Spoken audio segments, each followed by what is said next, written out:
got to get hold of Civics and get that receipt for you too. Yeah. You can call me back. I might be gonna have to go down and kind of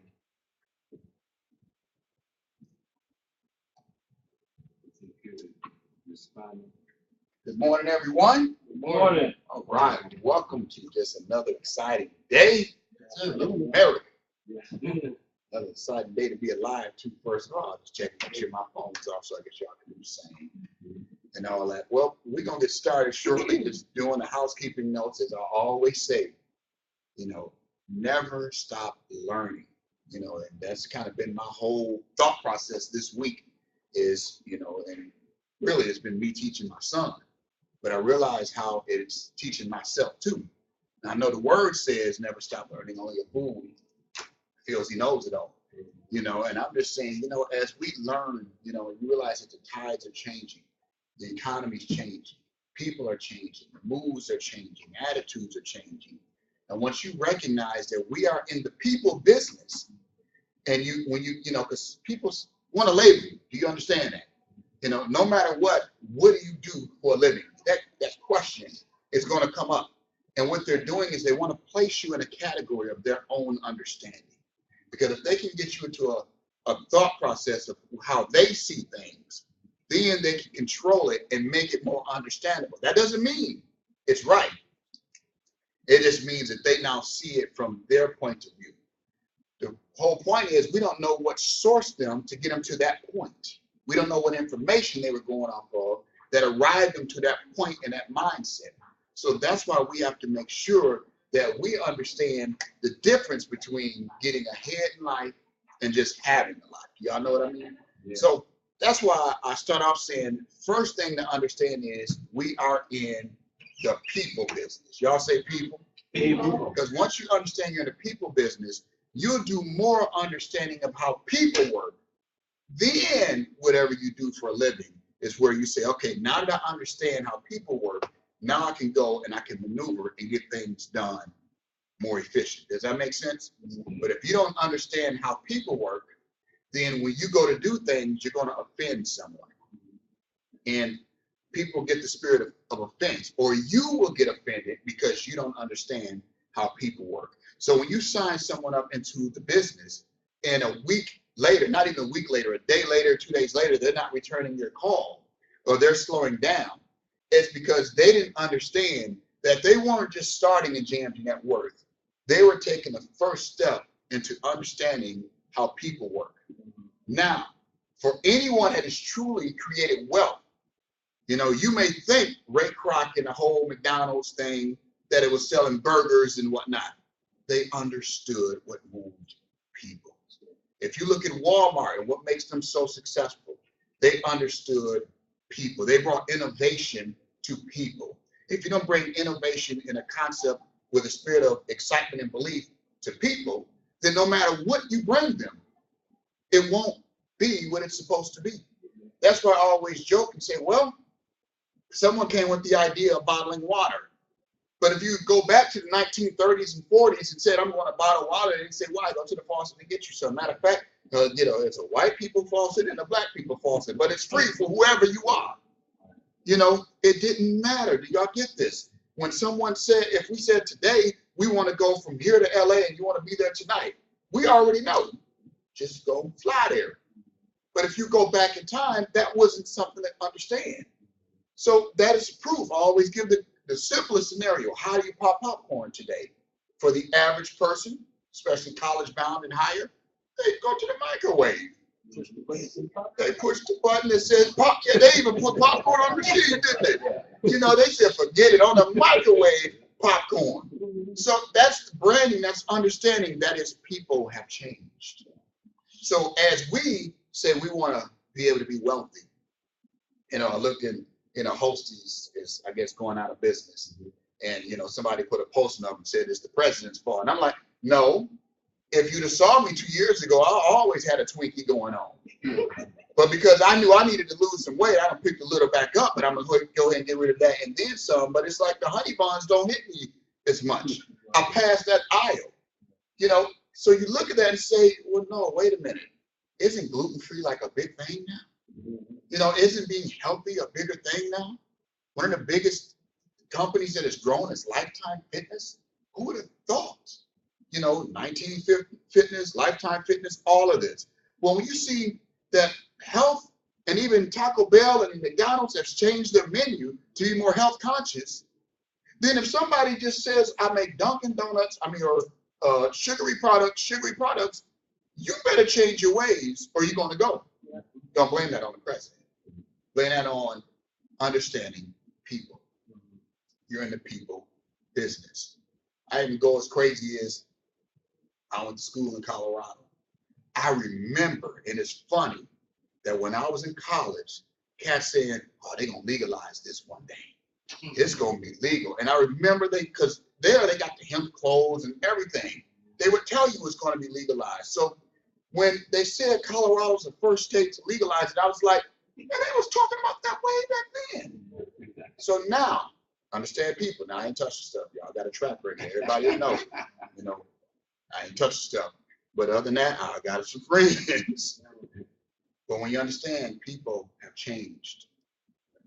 If you said that 20 years ago when I was there in school, you would hear that, but it was like, no. Today, the governor makes jokes about Cheetos. Like, oh, well, don't go buy a whole bunch of bags of Cheetos right now, talking about the munchies. What I'm really getting you to understand is that when you understand people, you understand tides. When you understand tides, you know how to maneuver to win. That's why we understood that credit and debt, because everyone's complaining and crying about the economy, then we better be doing something with credit and debt. Does that make sense? Mm-hmm. So as you build your business and you're building and coaching your team, one thing is you'll see an overtone of all the leaders. We all went to God's word and then brought it to you from God's word and said, now I understand business. Well, if I know I'm in the people business, then I have to go to the one who created the people. Right? The better you understand that, then you can say, oh, people waver, people do this, people do that, people will quit. But you also have to go and look at the history of people who start for a moment, get excited, and then next thing you know, they tell you, the Lord told me to do this, or I'm going to do that. And it's like if you were to go and say, okay, stretch it out. You know how you see Tony Stark and Iron Man when he's moving things around? If you to say this person, look at their life, the history, then you say, start at this, stop there. Start at this, stop there. Start at this, stop there. That's called a character trait. Y'all get me?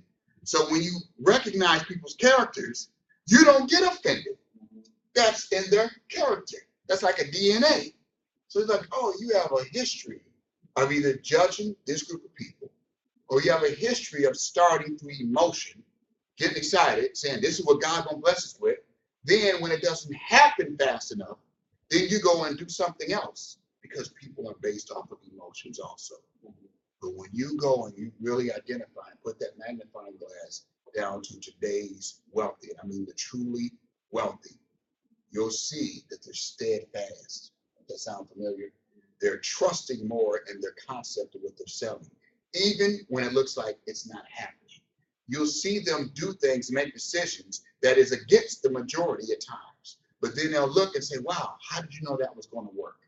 You'll see them be bold, be innovative. That's you. That's all I describe. You're the one that said, I'm getting up Saturday morning and I'm going to training. I got something. Everybody else is out doing whatever they do right now. But you actually are one of the few who actually has something. And it's if this was the Matrix, you now understand that you're not just in JMG Network. You are in the people business. And now that you grab hold to the true understanding of being in the people business, now you're prepared to create wealth. Because the better you treat people and understand people, the more wealth you create. That makes sense? Oh, yeah. So without further ado, I get to bring up Senior Director, Mr. Chow Lay. All right. All right.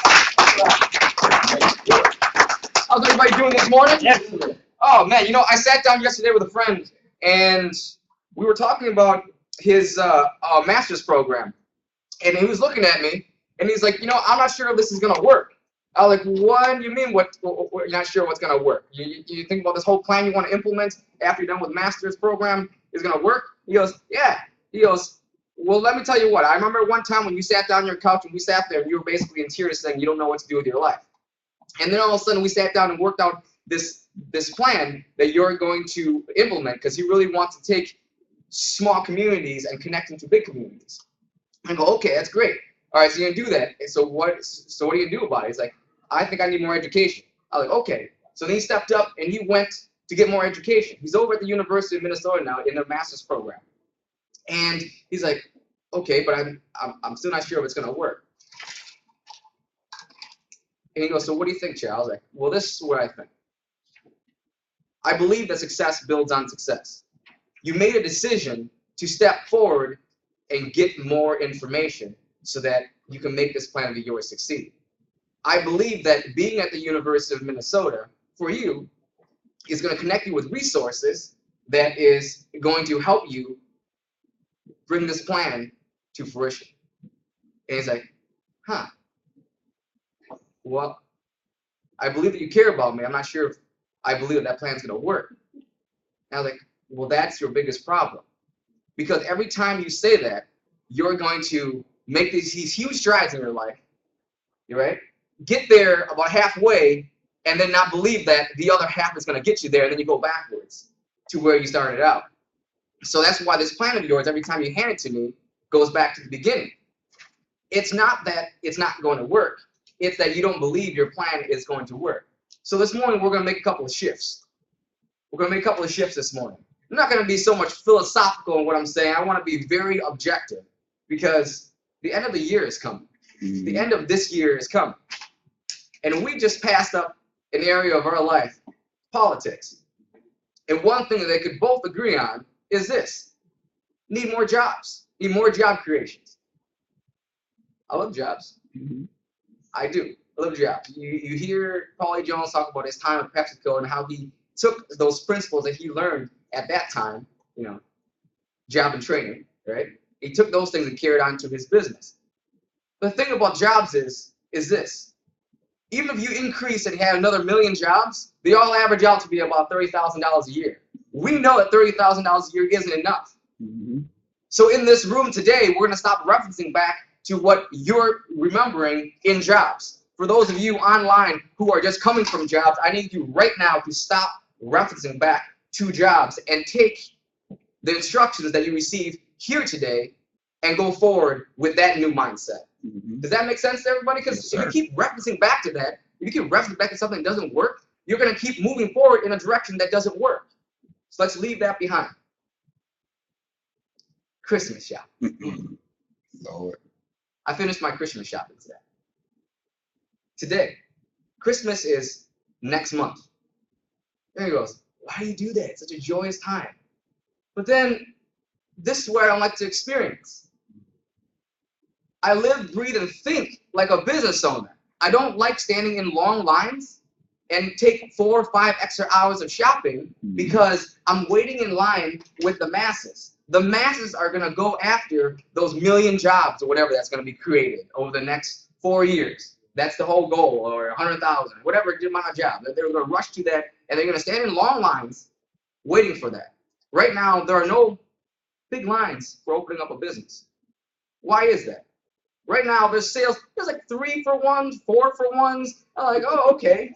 That's like, it's like I set up a Christmas budget, you know, with my wife Laura, and it's like, wow, we have so much extra money because like all these gifts are like a lot less than what we planned for. You know, it's like that, but that's a good thing. That's a good thing. So why are you gonna wait in line? Why are you gonna wait in line? Remember when I said that if you don't know what you want, you're gonna get a whole bunch of stuff that you don't need. You're gonna get a lot of time wasted. You don't need a lot of time wasted. For Valentine's Day, you'll find my wife and I celebrating Valentine's Day on a day that's not February 14th. Why is that? I don't need to wait till commercialized day tells me to love my wife a little more. I don't need to wait to go get gifts for those I love in a time where everyone's rushing there and waiting in line. Because this is where we're going. New Year's preparation. Doing that stuff now. Doing that stuff now. Because you're going to walk into the new year with your new lifestyle. Your health. If you want to change the shape of your body, it doesn't happen on January 1st. Those steps happen today. If you want to be more wealthy, so some of us go, oh, all the time, it's like, if I want $1 million, if things don't come in the shape of $1 million, I don't want it. But $50,000 this month, $200,000 next month, $300,000 next month, or even some months in business, $1, but in the next month, $500,000. It comes in all different shapes. It comes in all different forms. Why are we only open to receiving the one thing that we see in our minds, which is this much of actually the scope of everything that's coming to us? And happiness. We're working on that. He goes, New Year's, Christmas. Come that time, I'm going to sit down with this person. Come this time, I'm going to be more open. I'm going to actually reach out and talk to people. I remember when I moved from city of Burnsville, those of you who are familiar with this, and Paulie goes, you know what, Joe, I'm going to miss you when you move. I was like, oh, Paulie, you know that the whole moving thing is only, it's proximity doesn't keep relationships apart. People keep relationships apart. I have friends that span the globe. I am closer to some of my friends on the other side of the world than friends that live across the street. Because mentally, we're checked out sometimes. That's right. You know? So why are you going to wait till those holiday times when the relationship, and we're in the relationship business, for a holiday for you to get together to talk about something or rekindle a relationship, to build on that? It happens now. All those things happen now. So the question is, do you really want what you're asking for? Because if you do, you're going to live it right now. The comfort zone. You know, you walk into any gym. Next time you walk into a gym, I want you to look at the equipment. Basically, it says as soon as you feel discomfort, stop. In summary, I'm paraphrasing for you. All the medical terms, all the legal jargon. If you experience discomfort, stop. Seek medical advice. When I get to the gym, I don't necessarily like all of the process. I either throw up or pass out, whichever one comes first. I go to that brink and I go, okay, I'm pretty close. So then I'm just gonna back up a little bit from that. That is my gauge. That is my gauge. When I got a trainer goes, Chad, do you have any questions? He goes, nope. What are you training for? Life. He goes, whatever may come. He goes, well, why did you choose me? Because I looked at your list, and more importantly, I looked at you.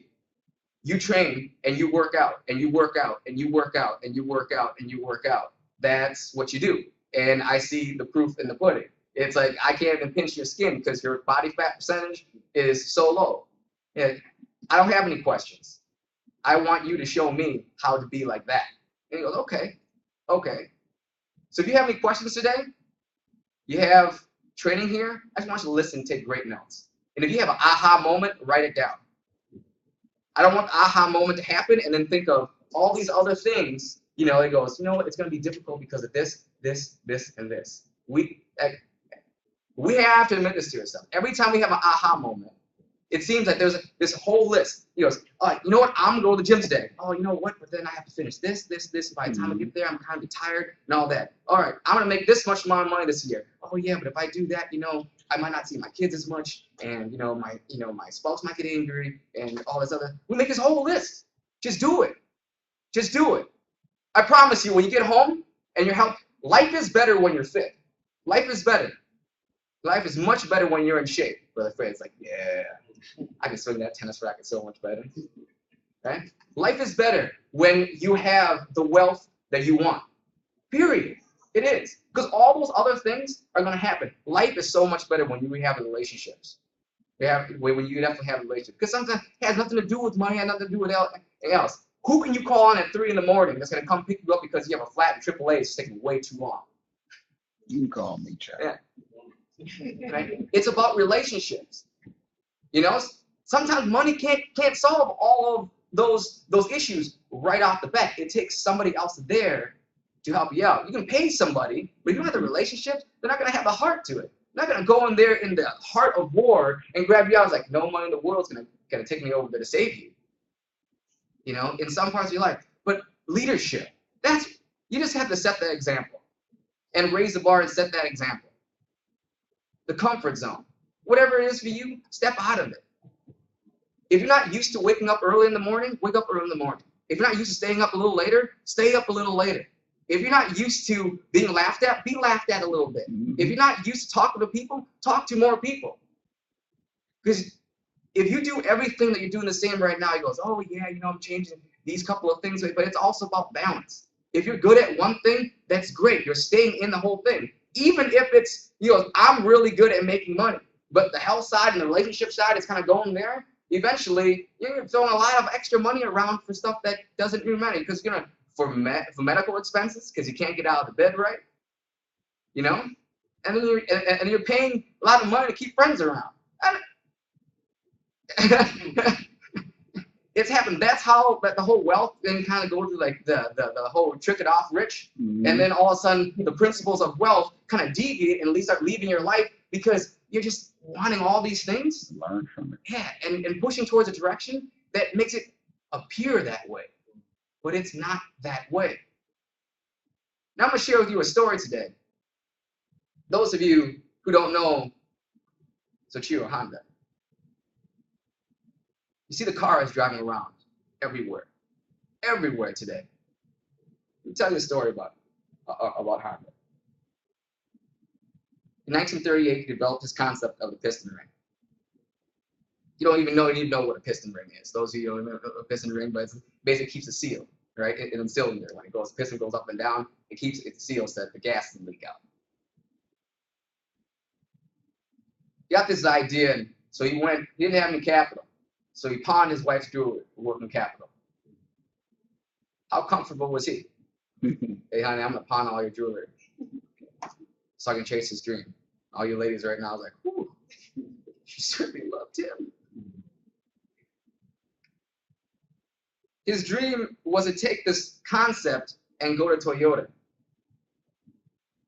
His first design didn't even meet their standards. So they laughed him out the door. He just pawned all of his wife's jewelry for working capital for this design, and then he got laughed at. 2 years later, he won a contract with Toyota. So he knew he needed to build a factory. That's around World War II time. They ran short of supplies, all supplies, to make concrete, to build this factory. So then he invented a new way to make concrete, and he built his factory. This guy who built a piston ring, like his concept was piston ring, okay? He ran out of supplies. It was World War II. If you know any history, we weren't too happy with Japan at that time. So the forces of one of the most powerful nations in the world was going at his country. And this guy was like, you know what? I'm in a piston ring, but a problem came up. I don't have concrete. I'm going to invent a way to make concrete. That wasn't even his skill set. He didn't even think of, I can't make a factory now. Right. The factory was bombed twice.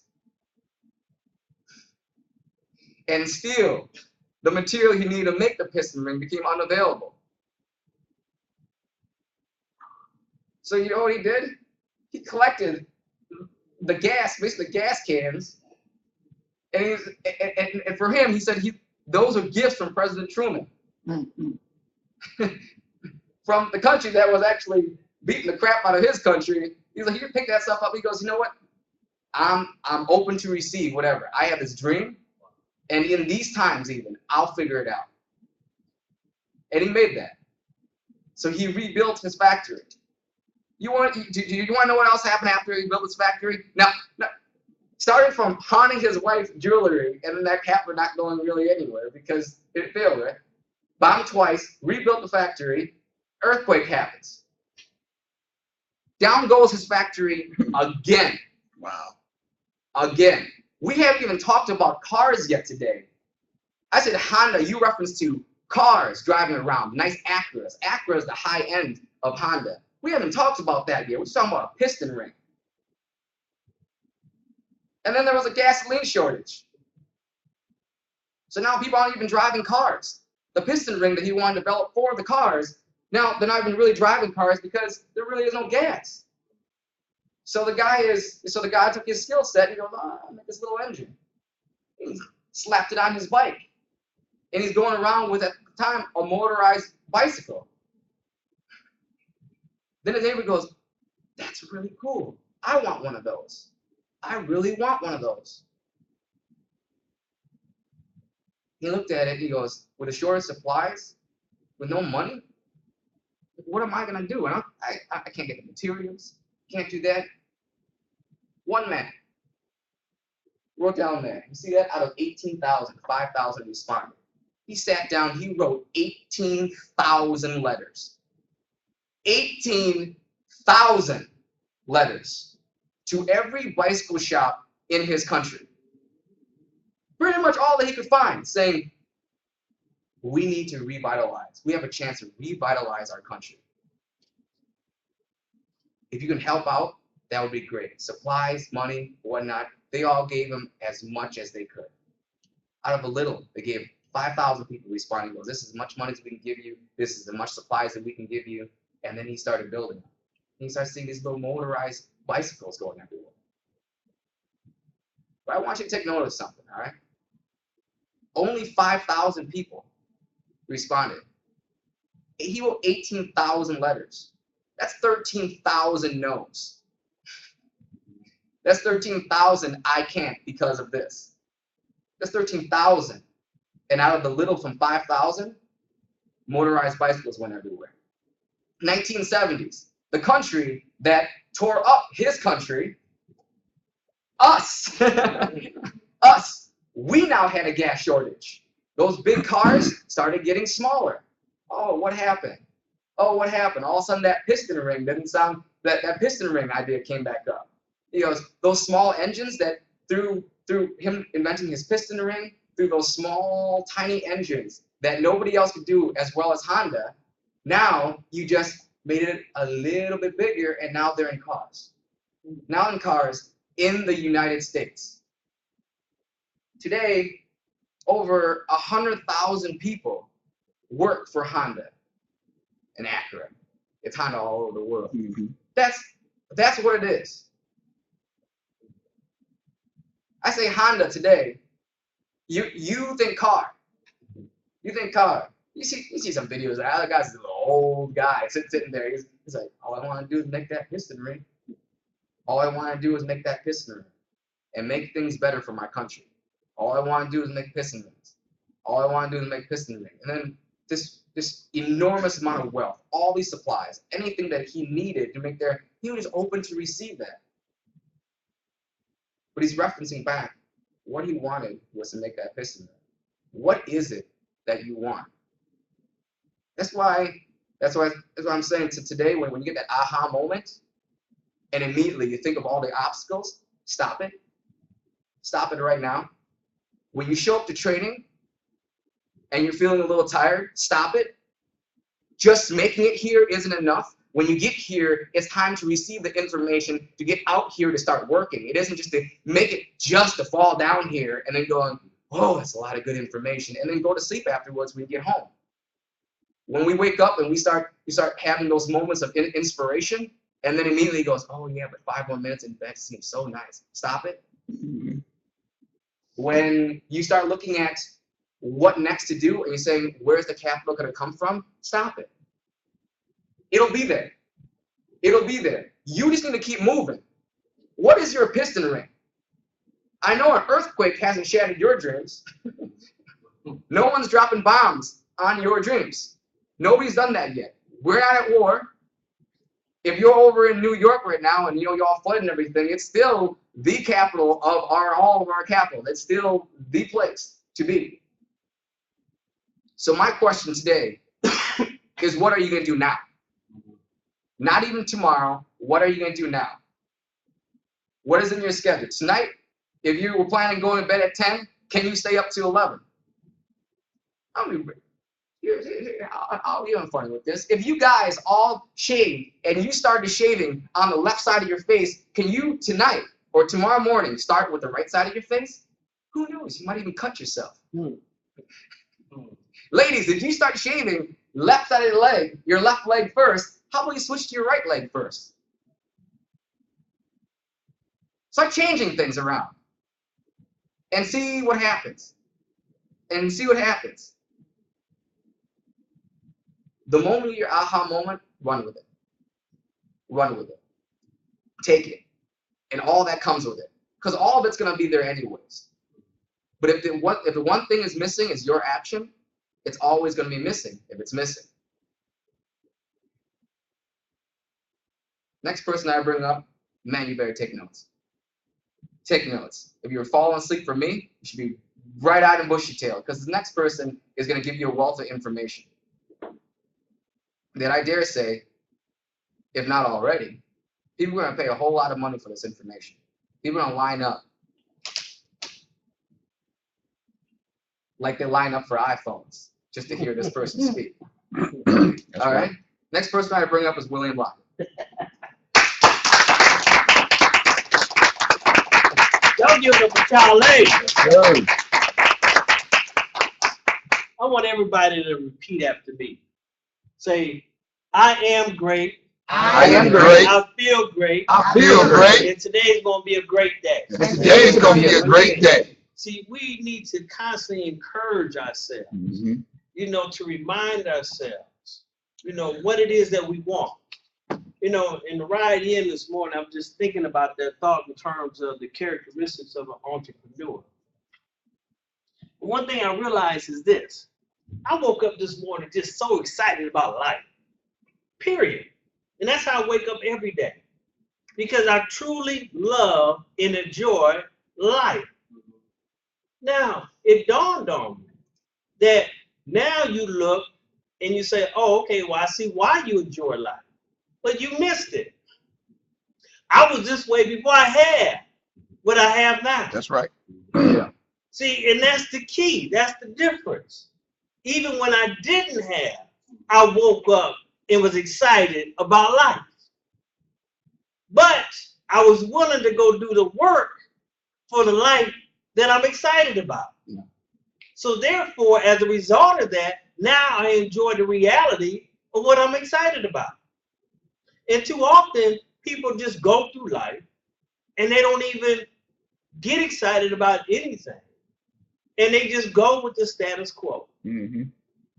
But to me, that's merely existing. See, to me, that's not truly living and experiencing all that life has to offer. So you're here this morning to hear stories, to be trained and educated by individuals that are excited about life, and were excited about life before we achieved the level of success that you see today. Sure. But that was the driving force, which was the faith and the belief, just like the Honda story, of what it was that we were working towards. And we will not rest until we achieve it, period. When you have a vision and you have an entrepreneur spirit, you can't settle for less. It's like it eats at you. You can't just rest. You constantly have to be working towards your goal and your dreams, period. You will not settle for less. That was the driving force. But what you discover as you're working towards that goal and that vision, and Child laid it out with his story too about his friend. He didn't have belief in his plan. So of course it wouldn't work. But when you have belief in your plan, glory be to God, and you work in your plan, Go on now. all of a sudden all the key components come together because you're moving towards it. If you stay stopped at start, why send you the resources?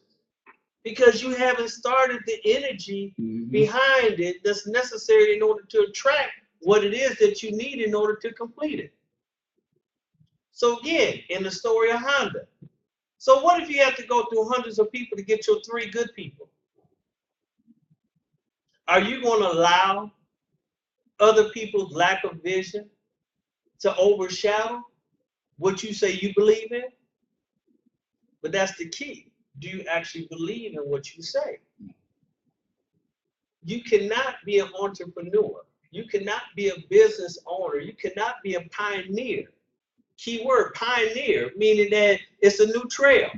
You can't be a trailblazer if you allow other people to distract you, or discourage you. You're doing something that is unseen, unknown, unheard of. So therefore, you have to have the drive to go the distance, irregardless of what it may look like or feel like. And what I'm talking about is faith and trust. So again, I'm excited because I understand what it is that I'm excited about. So therefore, I don't get moved by, my current or temporary situation if it doesn't look like or feel like what it is that I'm excited about. Because I stay focused on the end goal. Just like my G&G business, when I first started this business, it wasn't what I'm enjoying and experiencing now. There was no Cadillac Escalade. There were no bonuses. But I was okay because I saw it at the beginning.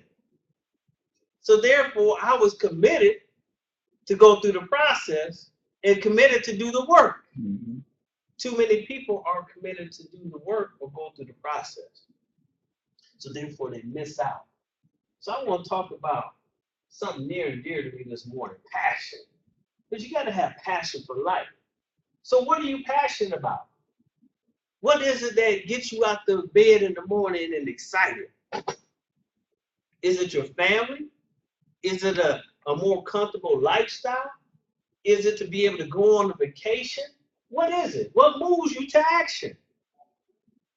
Because me standing up here, Paulie Child standing up here is not going to move you to action. Because like he said, you may receive the good information, but then do nothing with it. Now, I want you to give yourselves an applause this morning. Because every one of you that are here this morning are near and dear to my heart. And I mean that. I love you because you motivate me. You keep me excited because of your commitment. That's what, gets us going because we can see the future of this company through your eyes. So I appreciate your commitment to get up here on Saturday morning and come here because I will come here regardless because of my commitment. If it would just be the three of us in here, we will be here. But to see other folks take hold of the vision and be committed to it is what, motivates and excites leaders. Because you're not a leader if you have nobody to lead. So what gets you excited? What were you created for? People often ask me, when are you going to get your church? I'm like, I preach every Saturday.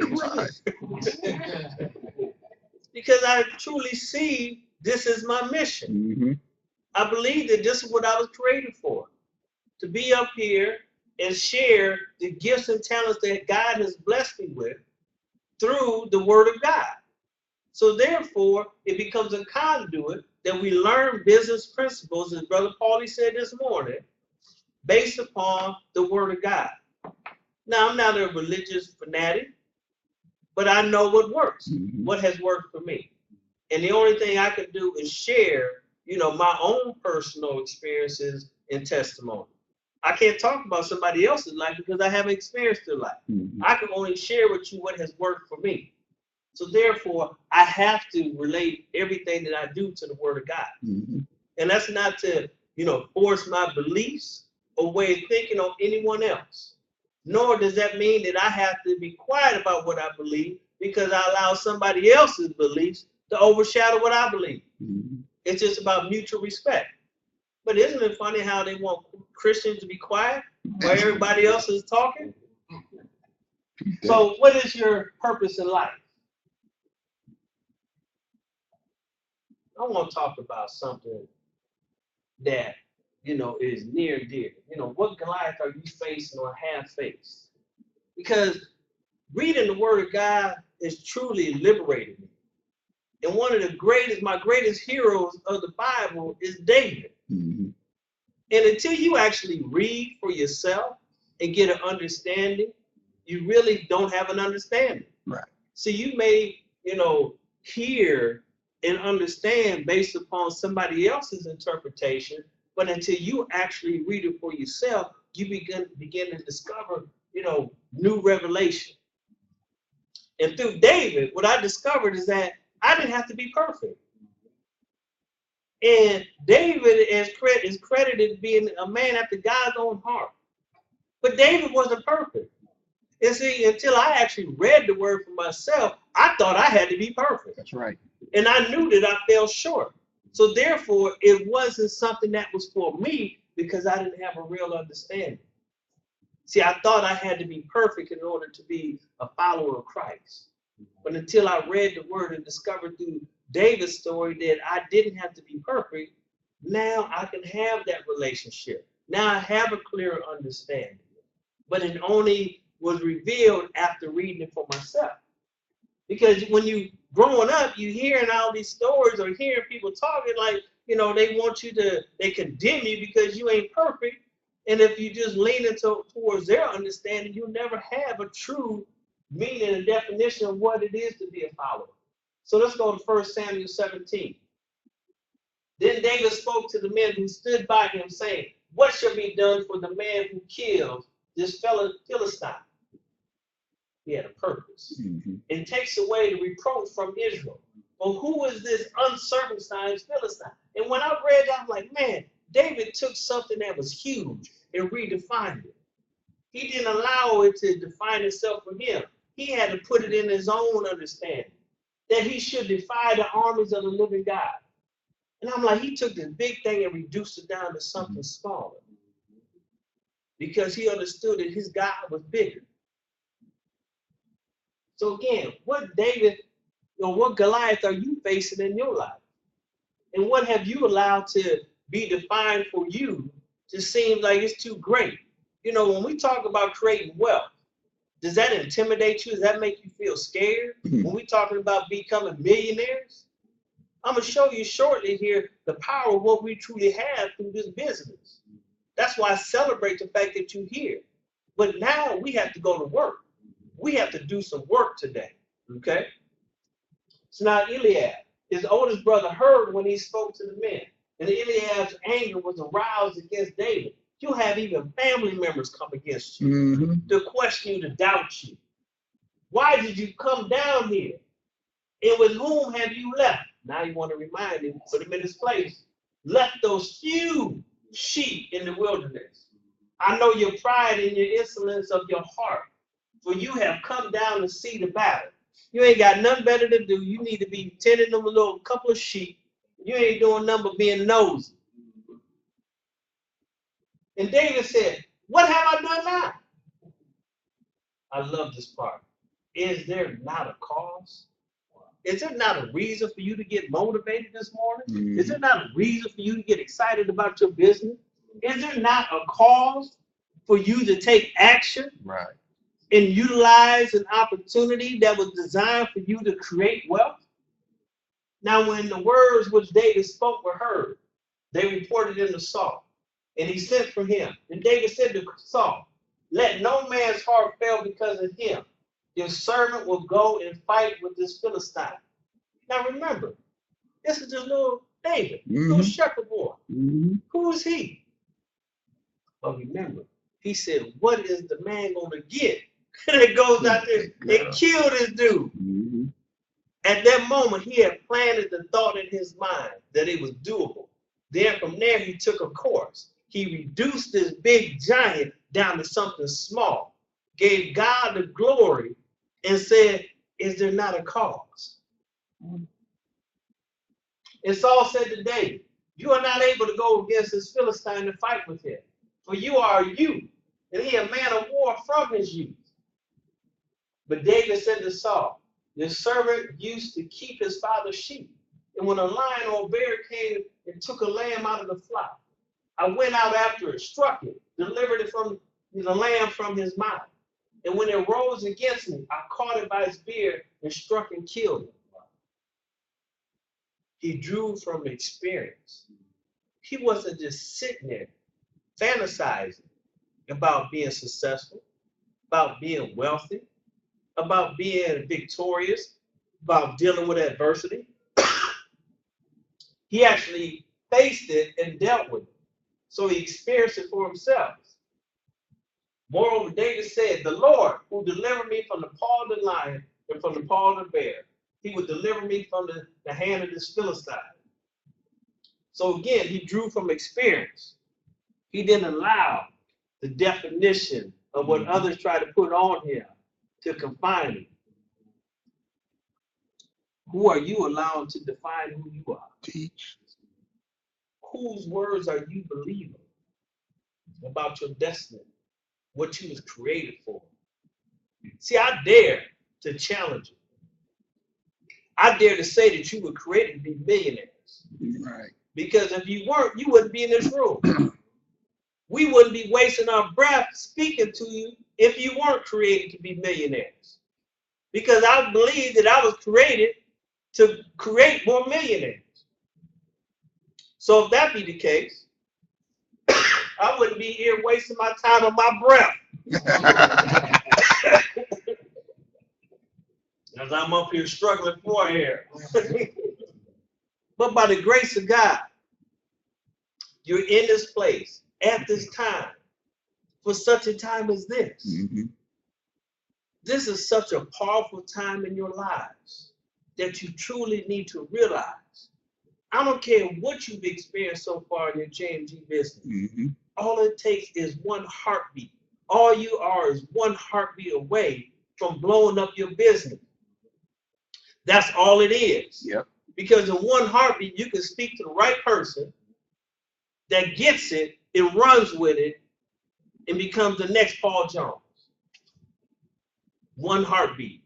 If that's your attitude, if that's your mindset, you don't get discouraged because you know you're close. Every heartbeat, you're one heartbeat closer. So Saul clothed David with his armor, and he put on a bronze helmet on his head. He also clothed him with a coat of mail.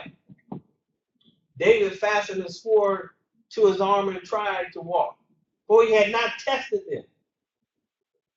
He wants to put something that he's not familiar with. We have a process that's already been proven. We're not trying to put something on you that hasn't been tested and true. Here, David said, I can't even walk in this. I haven't fought in this type of, get up before. So therefore, I don't know, how to, I can't move. It constricts me. We have a two-step system that's been proven. For he had not tested them. And David said to Saul, I cannot walk with these, for I have not tested them. So David took them off. Aren't you tired of seeing other people live the life he was created to live? Now, it's a question I'm posing to you, but that's a question that the Lord posed to me. And when I first got started in this business, that was the question that God placed to me months before I was introduced to JMG. And I didn't understand what he was referring to. And he took me to scripture. And he showed me that I was as guilty as the one with the one talent. And I wondered why. Because you can think you're doing all the right stuff, but not actually, because there's more work for us to do. There's more work that we're capable of doing. But what the Lord showed me was the fact that I wasn't utilizing all my gifts and talents. That's why I know I'm here to create more millionaires. Mm-hmm. Because God told me through me helping others to create wealth, then I'll live the life that I was truly created to live. Because much like the Honda story, there's been things that God has blessed me with from a youth, inventions and ideas that I never acted on. God said I should be so wealthy right now in this financial crisis that I should be able to employ whoever needs employment, be able to buy houses for people. But because I didn't act on the things, because I was comfortable with my life. So that's how I'm guilty as a woman with the one talent, because I was comfortable. So being comfortable is just like hiding it, because you're not utilizing it to the fullest. So therefore, I was looking for an avenue. And that's why I received JMG as being an avenue in which to be able to bless people financially through, to empower people to be able to bless themselves by utilizing the gifts and the talents that I have, through my personal experiences of being an entrepreneur. Because nothing is impossible to me. That's right. Period.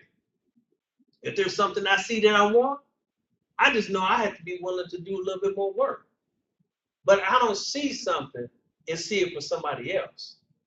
I see something and I see it for me. Because I believe that God is no respecter of person. I believe that I do have the gifts and the talents to have whatever I want, to do whatever I want. So I never put no limitation based upon the color of my skin, based upon the family I was born in. None of that. Because I read something in the Bible that I'm made in the likeness and the image of him. So therefore, if I'm made in the likeness and the image, why should I limit my abilities?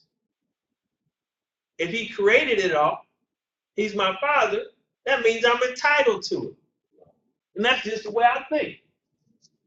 So you have all the gifts and the talents necessary to live the life you desire. Now, what do you desire? Man, I ain't got no air. What do you desire? I desire some more air right now. That was good till I got up here. Say you are a liar. Well, what do you desire? What is it? Do you desire a better life? Do you desire to be able to provide and leave a legacy for the next generation? So if you desire that, then you have to be willing to do some work. If you desire that and you're willing to do the work, then why stop? Why settle before you achieve it? You would not desire it if you didn't have the ability to bring it to pass. God is not, he's not going to play with you. Right. He's not going to tease you. His word says he will grant you the desires of your heart. So if your heart desires something, that means that you have the ability to produce it. You just have to have the willingness to go out and do the work. And that's where we come in as a team to do it together. That's why we're committed. That's why we're here. I hope y'all getting it this morning. I am. So what are you willing to endure to live the life you were created to live? Are you willing to endure going through hundreds of people to get 3 good people? Are you willing to endure the negativity, the naysayers, the doubters that tells you what doesn't work? But are they even on this planet? I mean, how can they say that this isn't something that will work when you can't turn on a TV or radio, open up any type of printed, publication and not see exactly the same services that we offer Right. are what people need? Are you willing to go through ridicule? Are you willing to overcome negativity? Are you willing to persevere through haters and naysayers? I would say that those of you that are here this morning are willing to do these things. So then the key to it is consistency. There you go. The key to it is that when you leave here, that you're consistently talking to new people. As Paulie said, you learn people.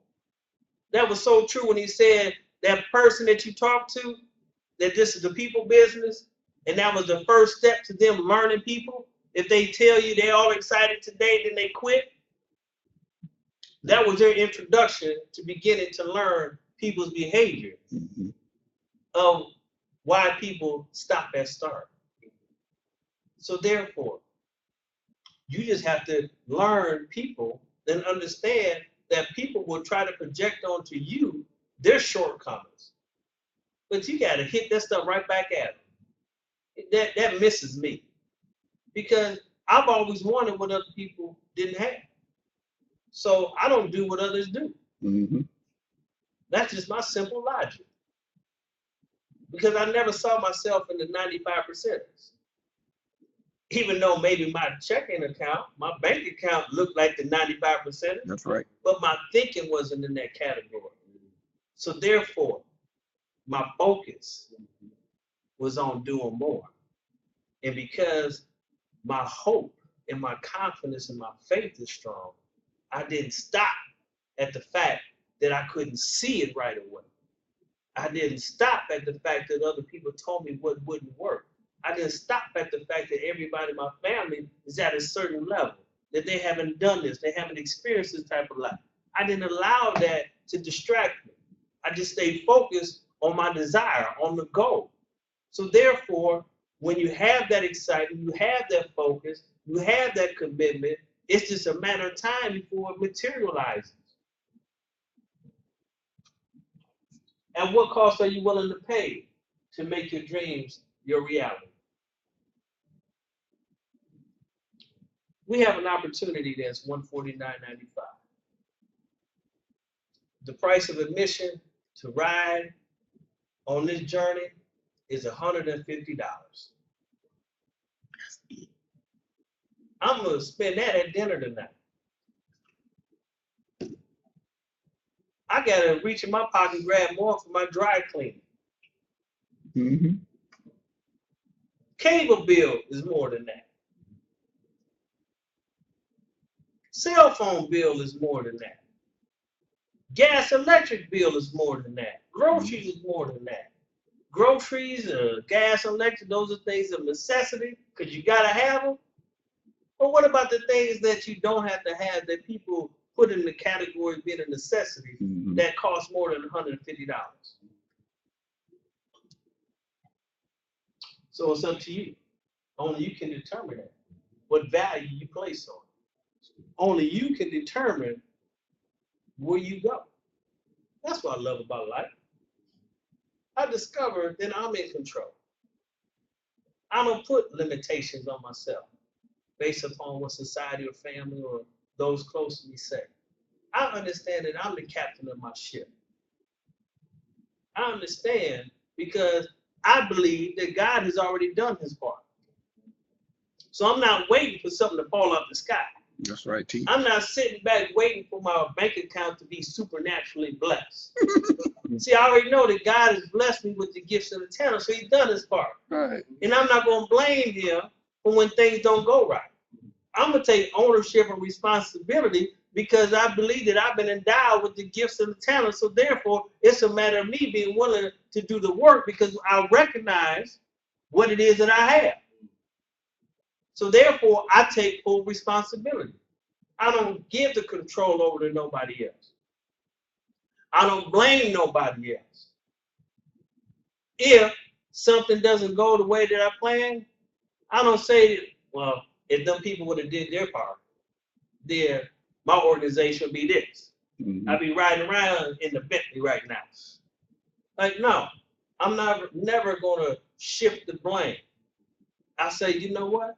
I need to do more work. I need to be more selective with the people. You learn, then you move forward. But what most people do is they look and then they judge based upon a group of individuals that, if you're honest, never wanted more anyways. That's true. So why would you give them the power and control over your future and they didn't want nothing to begin with? Then in essence, what you're saying, you didn't want nothing. And I know that's a lie for me. I'm never going to allow somebody else's reality to become my reality. So let me show this video.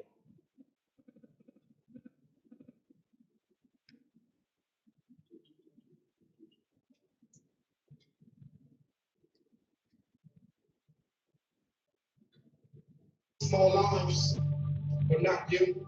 Let others sit around and settle for the crumbs, but not you. Let others be volunteer victims, but not you. Let others use their race, their gender, their sexual orientation as a crutch, but not you. Let others be concerned about what the neighbors might think, say, or do, but this is not for you. This is about a lifestyle that uniquely fits. Life is God's gift to you. Style is what you make out of it. So whatever you're passionate about, the perfection of that craft can be learned. So when the obstacles of this world be not concerned, because when you set yourself on fire, the world will come watch you burn.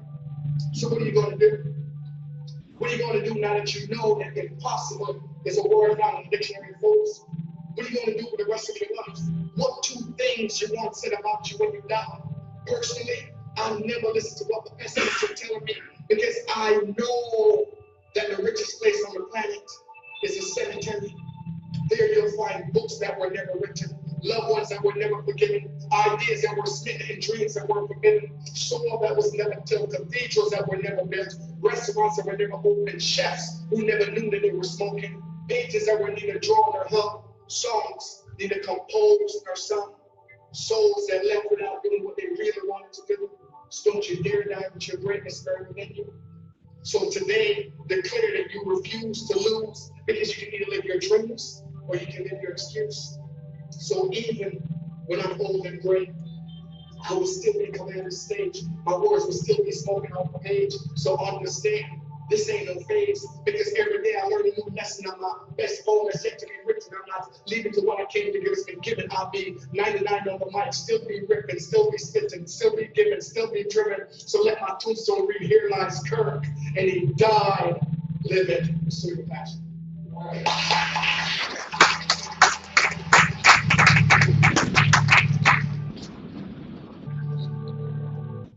Are you pursuing your passion?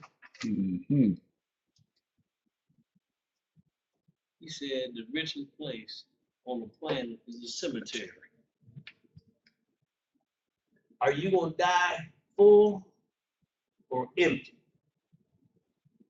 See, I'm on a mission. I got such a desire on the inside of me because I know that I was guilty as that one with the one talent. And I know that I have more to give, more to do, that I just haven't been blessed for my own personal consumption, my own enjoyment, that I've been blessed to be a blessing. That's why I love this business, because the only way that we become successful is to serve others and help others to become successful. So I want to explain quickly the power of what we have, because people really don't understand the power of this compensation plan. We talk about it, we see it, but do you believe it? Do you know it? So when you're talking to somebody, you talk to them with a certain confidence about what it is that we have. And all it is a price of $150 for the price of admission. And for that price of admission, $149.95. At just one My Financial Work, building one level a day generates over $5,000 a month. So that means that by you going out and signing somebody up, and I want you to really follow me mentally, because I want you to make a mental connection with your heart this morning. That by going out signing up your 3 people for the $149.95, helping them to get their 3 people, we know that they get their money back, right?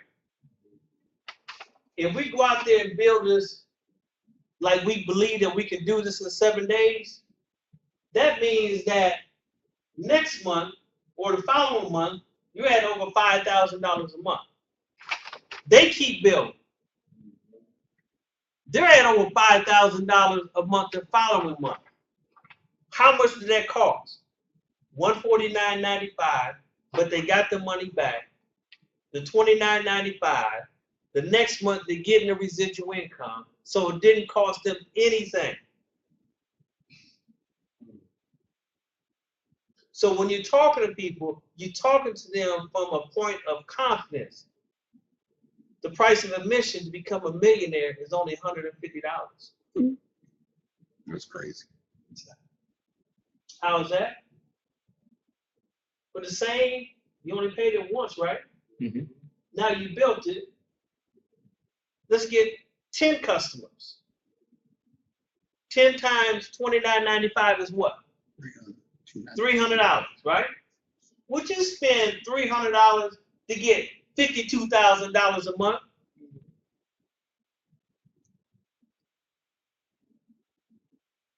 Make the connection. Your heart and your mind. Understand the power of this system. All we have to do is build it. Build it, put the numbers in, get the customer points, the check spit out. I said, for the price of $150, you become millionaires. 20 My Financial Worth customers. Over $100,000 a month. Would you spend 20 times 30, $600 to get $100,000 a month? Mhm.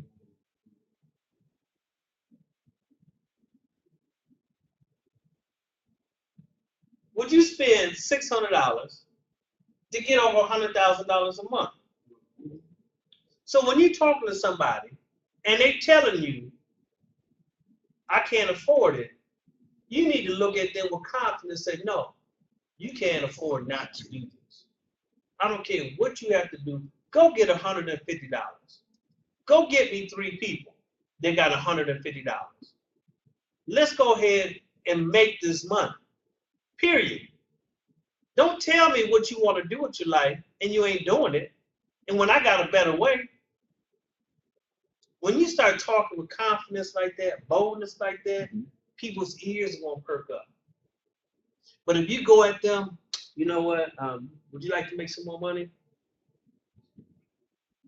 You know, I got this business that I'd like to share with you. You know, I hear that it works, but, you know, you want to make some money? Well, what is it? And, you know, we help people, you know, repair their credit and, you know, file their taxes. But, you know, you want to make some money, right? They like, you don't sound like you too confident and knowledgeable about what it is that you're talking about. But when you go to like, you know what? This is what you want to do. We're going to go ahead and make this money because this money is here to be made. All you need to do is put down 150. Well, what is it? It's about making money. You want to make some money, right? You've been telling me all these years that you want a better lifestyle, right? Mm-hmm. Now, I found a better way. And also going to cost you $150, and I'm going to show you how to get that back next week. So do you want to make some money or what? Well, I got to know what it is. Well, you come to this meeting Tuesday with me. That's right. You get on this conference call with me. Call them on a 3-way to make sure that they get on the conference call. Get them to a Tuesday meeting. Get them signed up. Get them in position to win. Period. We ain't playing with it no more. We ain't going to sugarfoot it. We're going to go ahead and build this thing. Y'all ready to make some money, right? Yes, sir. Y'all excited about your desire, what you want out of life, right? Yes, sir. Well, then stop playing with it. Smack them if you have to, with love, but wake them up. Don't go to them, somebody you know and love, and let them tell you no. Show them how much you love them by getting them signed up, regardless of what comes out of their mouth. When they see your level of commitment, that's going to increase their level of belief. Then get them plugged in. Don't let them sign up and not come to the Tuesday meeting. Don't get them signed up and don't let them come to Saturday training. Don't get them signed up and not make sure that they get on the conference call. Right.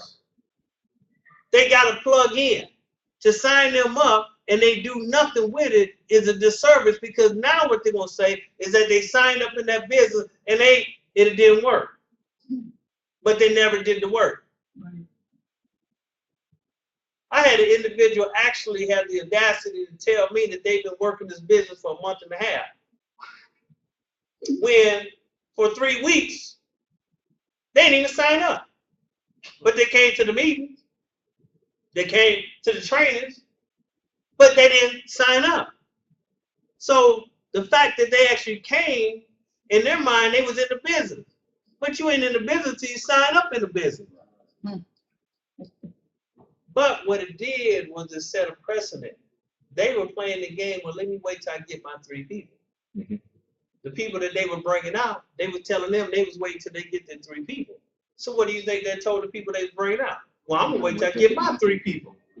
So if everybody waiting on getting their 3 people, what does that mean? That means that you're gonna go all the way down here and have over 3,200 people and nobody signed up because everybody waiting to get their 3 people. No, you have to make a commitment. So I want you, from this day forward, as Charles said, to have a mind shift, to have so much belief in the system, because all we need to do is complete the 7 levels, and everybody's millionaires. Because when we have this kind of money coming in, we're gonna take care of these people down here. We're gonna help these people to duplicate this thing down 14 levels, so that everybody is getting fat checks. But what would be wrong with that? So make the connection. The price to become a millionaire is only $150 if you're willing to do the work. So go out there with a renewed mindset, a renewed excitement. Don't take no for an answer. If it's somebody you say you love, show them how much you love them by not allowing them and their lack of information, ignorance, to rob them of the power of this opportunity. No, I don't care what you're saying. You need to be here. You need to come. It ain't gonna cost you nothing to walk through the door. But do yourself a favor by making sure that you be here. In fact, I'm gonna come by and pick you up at your house at 6:30 to make sure you're here. If you just do that, that's 1, 2, but that's 1 or 2 people that you know are gonna be there. Rather than inviting somebody and then they don't show up. You start going that extra step, you start seeing more and more people sign up in your business. People been coming out, guests coming out and signing up. Half the battle just getting them through the door. And getting them through the door on time. See, they play their game, meeting starts at 7, they don't get there until 7:30, where they don't miss the whole presentation. And then they tell you, well, I got to come back next week. Let's not play that game. 100 times 30 is what? 3,000. But you spend $3,000 a month to get over $500,000 a month. That's the power of this system. You just got to believe it. Then go out there and act as if you believe it. Faith without works is dead. So when you know that for $150, that they can, exactly, one time, make over $500,000 a month, and they're going to get their $150 back a week later if they just follow the system, why would you allow anybody that you even come in contact with miss out on this? For that kind of money, I don't care who you are. President Obama, we got a better plan. We don't have to fall over the financial cliff. We got a better solution that's going to help people to repair their credit, do all of these other wonderful things, and change and empower people so that they go back to work, creating their own opportunities. We just have to believe. Now, the next trainer I like to bring up is someone that needs no introduction, someone that's near and dear to my heart, someone that I can get behind and follow because his level of love for God, one, is so great. His commitment and his integrity is impeccable. That this is an individual that I truly trust and believe in. That I know he's the right man to steer this ship. He will not compromise on his integrity. 2 things I don't do. My word. In other words, y'all stand to your feet and welcome Brother Paul Jones. All right.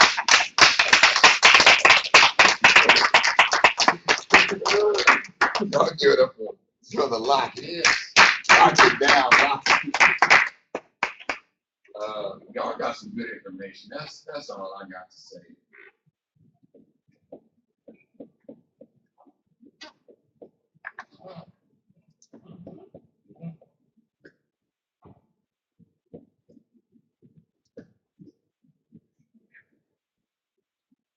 The default of laziness. And if I spell something wrong, let me know, because I'll be doing my own thing. Once you get over a mental curve, you're like, okay, y'all just tell me. Okay. I do it as PJ wrote the other day, spelled out some words. He was really writing a note from my uncle. So he wrote Willie. And he just wrote out Will, W-I-L-E. And I was like, that's right. That's how you spell it. And it's just like, why do you need 2 L's? 1 L is enough.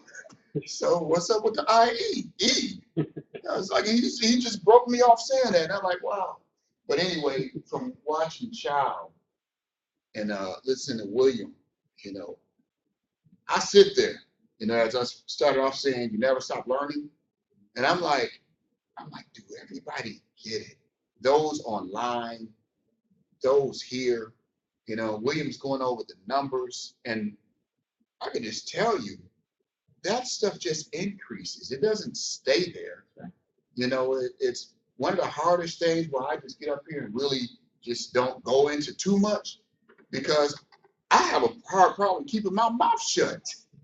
So I know what's being prepared for the horizon. So as he spoke about the fiscal cliff, and I'm like, well, I'm almost like, let the cliff happen because I got the solution, but are people listening? Everything about our company is set to increase, including products, So imagine if you could just look into the future, and you could just be like, okay, let me see what's going on, and be like, wow, all that's going on? And then you come back and you look at people and you're like, oh, so therefore, there has to be some form of belief. Might as well write that word up here too. There has to be some form of belief for tomorrow. Your actions are the result of you actually believing that tomorrow is going to be what you expect tomorrow to be. If not, you'll default into laziness. So if you were to just go into Proverbs, when it talks about laziness, it says the lazy man won't hear wise people. The lazy man won't even lift the bowl up and the food's in front of him to eat. The lazy man will always give you an excuse and tell you there's a lion out in the road. And it is all the fact of laziness. So for me, I'm such an entrepreneur that when people start giving me excuses, I just tell them, like, well, you're broke for no reason. So I'm speaking of a person who has really a victim mentality and has been in poverty for a very long time.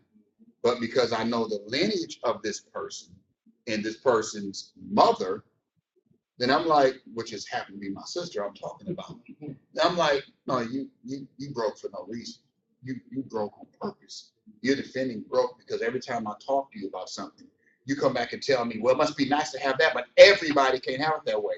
I'm like, until you stop saying that, you're always going to have it that way. And I said, and every time you say that, I'll reply back and say, well, because you choose to have your life that way, don't ask me to help you. I'm going to get in. Here's what motivates me.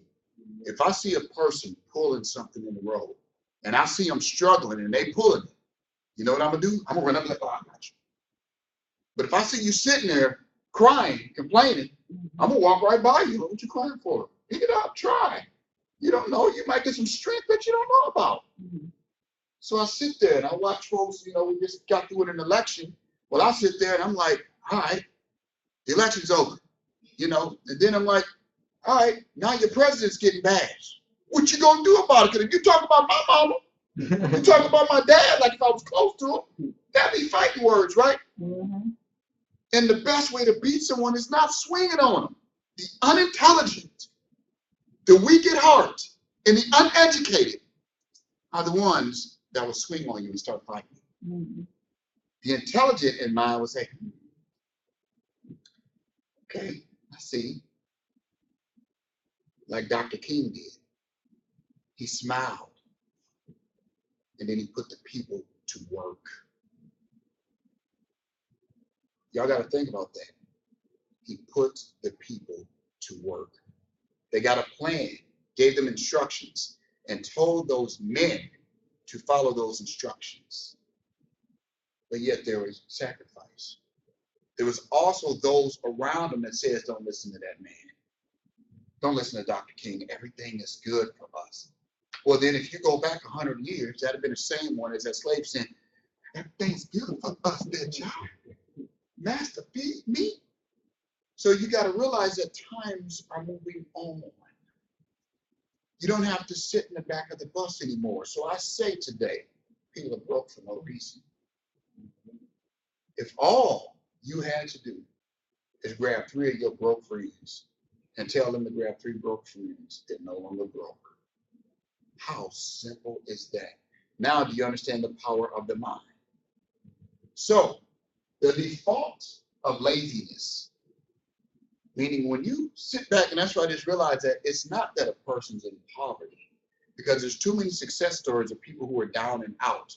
Did you really get the story the child spoke about with Mr. Honda? Mm-hmm. I can't do nothing but respect that story. I've heard it many times before, you know, and I'm like, I can only respect that story. And then when you sit around another person and then you say, hey, you know what, well, people don't sign up in your JMGC. I give y'all a testimony to let you know I can own the company and go out and talk to someone about the business. Well, just because you own that don't mean it's for everybody. And I'm like, I'm not saying that. But Mary Kay exists. Avon exists. What are you doing besides complaining? No, you're lazy. Let's just be real. You're lazy. You want everything to be taken care of for you. And then you get mad when you hear someone says, this guy only went for the welfare. You did that for a free gift. Don't you realize that stuff bothers me too? I'm like, wow. So that person's there because of the gifts? I'm like, well, hey, I've actually made millions. Now what's the difference? That person actually did graduate from Harvard. His wife graduated from Princeton. What's the difference? They got educated. They got intelligent. They didn't swing with the physical fist. They swung with their minds. Mm-hmm. Are we broke on the default of being lazy? We sit back like last week, y'all may not understand my passion when I realized that, they do that there every year. They rank the top 10 businesses for business growth in the state of Minnesota. And a credit repair company made the top 10. That's right here in Burnsville. Where are we at right now? Are we in Burnsville, Minnesota? Yes. And this company's in Burnsville, Minnesota. And I'm just like, you guys to be kidding me. Then it just hit me. I'm like, it is the default of being late. We default ourselves and to say, well, this is because this happened to us. This is why I can't do it. And then you got Brother Lockett every Tuesday saying, I own a chemical treatment program, but he's here. Do y'all realize I value that? I don't know if you value that. Mm-hmm. So if I can take somebody and say, hey, this guy has made millions, he didn't even got to do the business, that should make you enough check somebody and say, and you ain't never made millions, you really need to listen. See, that's the value I get out of that. Mm-hmm. You know, when you see Child, who I personally know has done quite well in life, so I'm not putting him on a pedestal or nothing. I just happen to know the guy personally. That makes me say, well, this guy's here and he's teaching. He's excited. And he's telling you how to attract wealth like you attract that girl. It's great. But then who actually is coming to get the information? Do you know that every week some form of organization contacts my office and tries to tell me what I need to give back to the community? I always reply back with a simple thing and say, well, how much do you think I've given back so far? And they say, huh? I'm like, and then once I realize that they don't even know that I've been giving money all these years to kids to go to college, then I say, well, I think before you get so excited on hearing that this guy's made millions and then seeing that they're of African-American descent and then that thought of laziness sits in and say, well, you need to get back to the people. I'm gonna be the first one to stand up and say, I need to get to the people and tell them to shut up and quit being lazy. Because I grew up in the projects and I'm about tired of it. And then when you know you own a company and you go into people and then you're saying, come on, not only am I going to show you how to manage your daily budget, not only am I going to make sure you understand taxes and how they work, not only am I going to help you get your credit in peak shape, not only that, I'm going to pay you to do it. Now, can anybody tell me who's out here paying people to have better credit? Anybody doing, who's paying people to get debt free of interest bearing debt? Who's paying people to get to the position to not use buy here, pay here? Who's paying people to give them a Cadillac? you know, so you got to put yourself in an entrepreneur's shoes for a moment. And then look at the economic state. And then say, wow, all of that's for no reason. People are arguing and crying and stressing for no reason.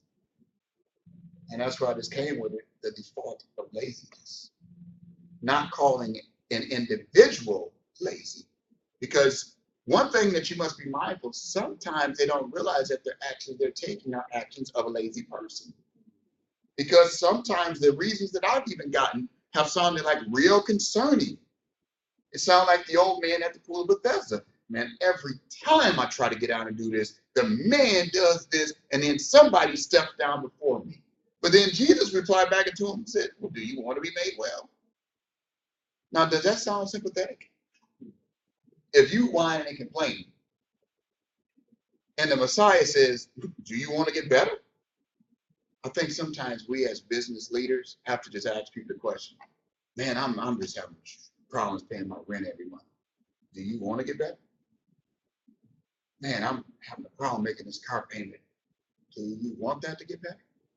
Man, I need a new car. I'm just asking the Lord to bless me with a car. Do you want to get better? Because in order for anything in your life to get better, you have to have belief that it can be better.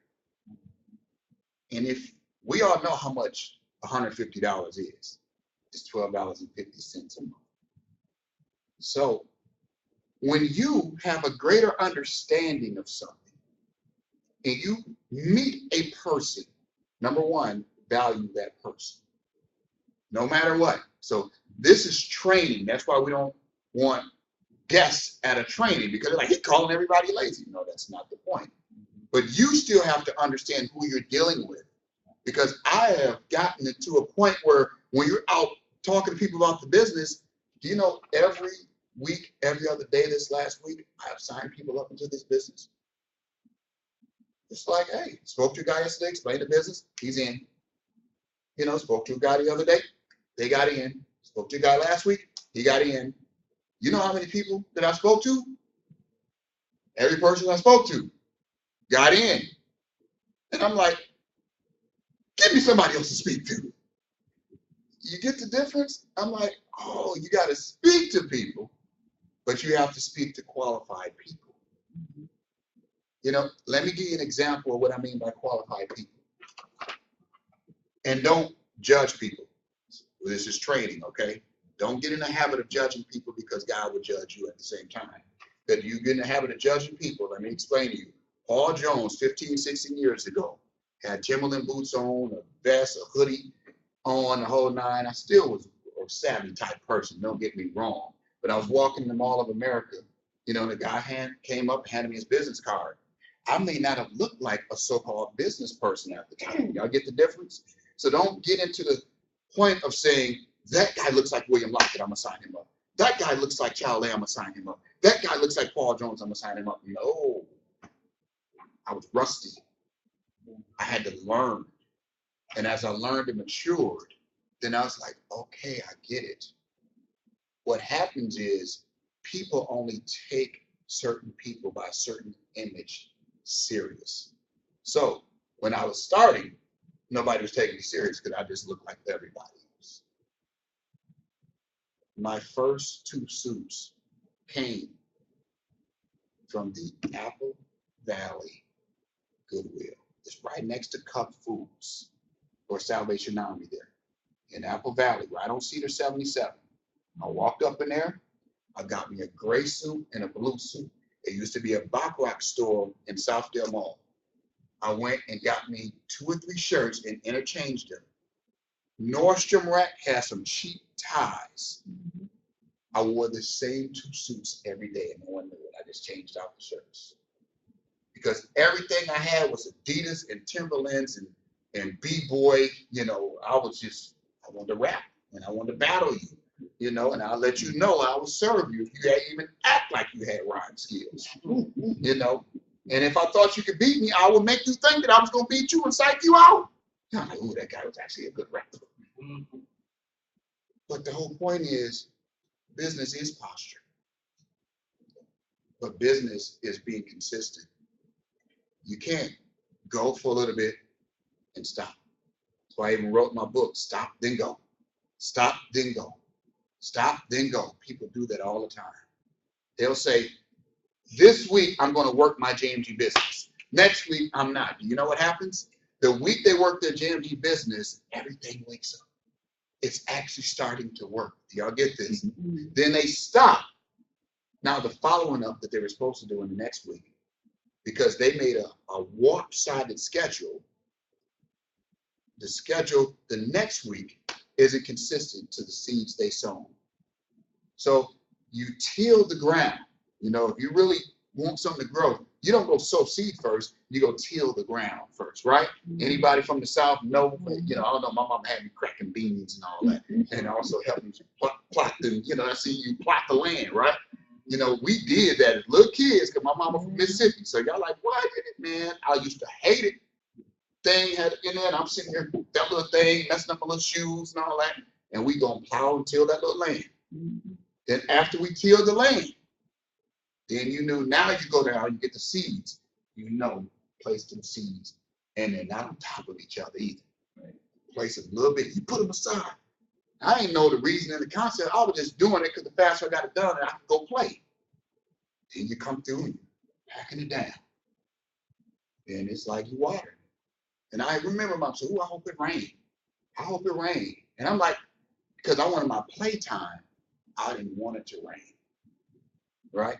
Now you hear the rappers today in the strip clubs and all that song saying, "Make it rain." Do y'all see this? Because that's raining. Now I hear my mom and them in the 70s when we out there in the little fields making our little gardens, and they saying, "I hope it rains." Because that's how the harvest comes. That's how they get the money. The rain in the soil needs both to work. Then now growth comes. And I'm like, man, if we think about that, that's real simple, ain't it? So now here we are in business. All we have to do is sit down and speak to people intelligently and just say, hey, this is real business. But the one thing I want you all to do privately, this is a private meeting we're having today. I want y'all to really be aggressive about building the business and not allowing people to discourage you. Because we got people who have publicly traded companies that come into our office weekly and are excited about how they can bring their product through JMG Net Worth. And I'm just like, yeah, this is awesome. You know, I got a guy who I know, I could look at him like, you've been corporate and successful all your life. You can look people in the eye and he just says, I am really excited about this. And I'm like, good, I'm glad you're excited. You know, I keep my posture on, you know, I'm kind of cool at what I do. But inside, I'm like, yes, thank you. I'm glad you're excited. No, the point that they're excited is now I'm like, now I'm going to recruit a whole bunch of people like you that look just like you, that think just like you. Now you're excited. That means others will be excited. That's what got me excited. Not the opportunity for us to do business together. The fact that someone who is already at that level can see this. Do y'all get me? So we have to be excited about it because people move off of excitement. Now, I'm going to give you an example. I've seen people move off of excitement. Have you ever been into a church? Not really a big church, but it's a small church. And the pastor really ain't saying nothing. He's doing more shouting and Lord, But you see, he still does enough to get the people excited. And the people get excited. And then next thing you know, you even stand up like, yeah. You know, and then you just do that thing like you just, And like, but when you realize like he ain't really saying nothing, he repeating the same thing. God is good, and y'all just don't understand. I done been through here, and been through the valley, and Lord, and then the organ man, he goes in, and, you know, you get that right, and then the dude on the drums, he just, you know, and they stir something up. And he just like, you know, y'all see like somebody like Bishop Noel Jones, that's a bigger level, but you realize that sometimes they ain't really saying nothing. And you be like, yeah. The next thing you know, like, oh, somebody give me a praise up in here. And it's over with. I was like, oh, shucks, it is on up in here. It is over. Oh! You know, you get so wild with it. And you realize, like, why you shouting out there? It just feels good. Oh, Lord. You get, whew, you get the handkerchief. I'll be pulling my hanky out just like the minister be. You're like, oh, y'all just don't understand. Somebody say Jesus. Say Jesus. He ain't taught nothing. But you excited. See, sometimes we just need to be excited. Because I done been in that. I done sit there and watch them on TV. And then next thing you know, the offering plate go out. I'm like, wow, they just sent the offering plate out again. He's like, somebody, and you see people respond. Now I'm just saying, we're in the people business. And when you learn people's emotions, you're like, wow, what is the message about? There is really no message. It's just be excited. And I get it. You got to get up and go through this week working that dead-end job. Thank God for it. Now go on, y'all have a good day. But we have a revival with a check. Did you see the plan that William went over? The spiritual base has been there. That's just by default. Y'all know that? But don't be afraid of having wealth. So that way when people call you and say, well, we want to do this, and because of who you are, we want you to pay this. And I'm like, I also see, but because of who I am, I'm going to tell 3 people to come in and do it with me. I had a buddy of mine go to jail 4 or 5 months ago. And he had one of his girlfriends, he got several of them, call. And then I'm like, I don't know this girl. How you ever have somebody call you and say, your friend is locked up and he needs XYZ? How I know it ain't a hustle, right? I said, well, have his mom or somebody that I know call me. Well, she can do that. So I get a letter. It's like, man, we've been boys. I can't believe you just abandoned me. I mean, is money that good to you? And I sit back and I'm like, she didn't deliver the message. But then I look at it like, all right, believe that. She's like, well, dude, I ain't got time for it. I got a daughter going to college next year, not jail. You get the difference, you look at it, but you still realize that it's like, okay, I said, have his mother call me. Because if I'm going to give money that I ain't really got to give anyway, I'm going to give it to his mother, not you, a girlfriend. And if things don't work out, you moving on to another dude, and I know that I gave this chick, this guy's money, and how I know she gave it and did right. Right. So, and for me, I travel a lot. So don't expect me to come down and deal with all this. I'm like, dude, that's like an unprofitable thing for me. But you realize this, and I'm like, oh, man. So people get mad because of the decisions that they make to get them locked down, and then they go and they blame a senator, a governor. Now, we know I'm consistent. If you go look at the message from the CEO, I said, quit blaming government officials for your problems. But I could take you back 20 years ago to elections, and they were saying the same stuff. It's this guy's fault, it's that guy's fault. The world is going to end if you vote this guy in. Oh, I'm gonna take 2 minutes on personal stuff. There's voter fraud. This is how a person is in. Now we know down in Florida, 8 years ago or 12 years ago now, there was voter fraud. Did anybody do anything about it? That, you know, sometimes you look at something and be like, I refuse to get involved in that. But I just hope people will realize that they don't really have as much say as they think, so they better get themselves positioned. Because if somebody can say, no, sorry, you actually, if your whole county's votes get counted, another person wins and history has changed.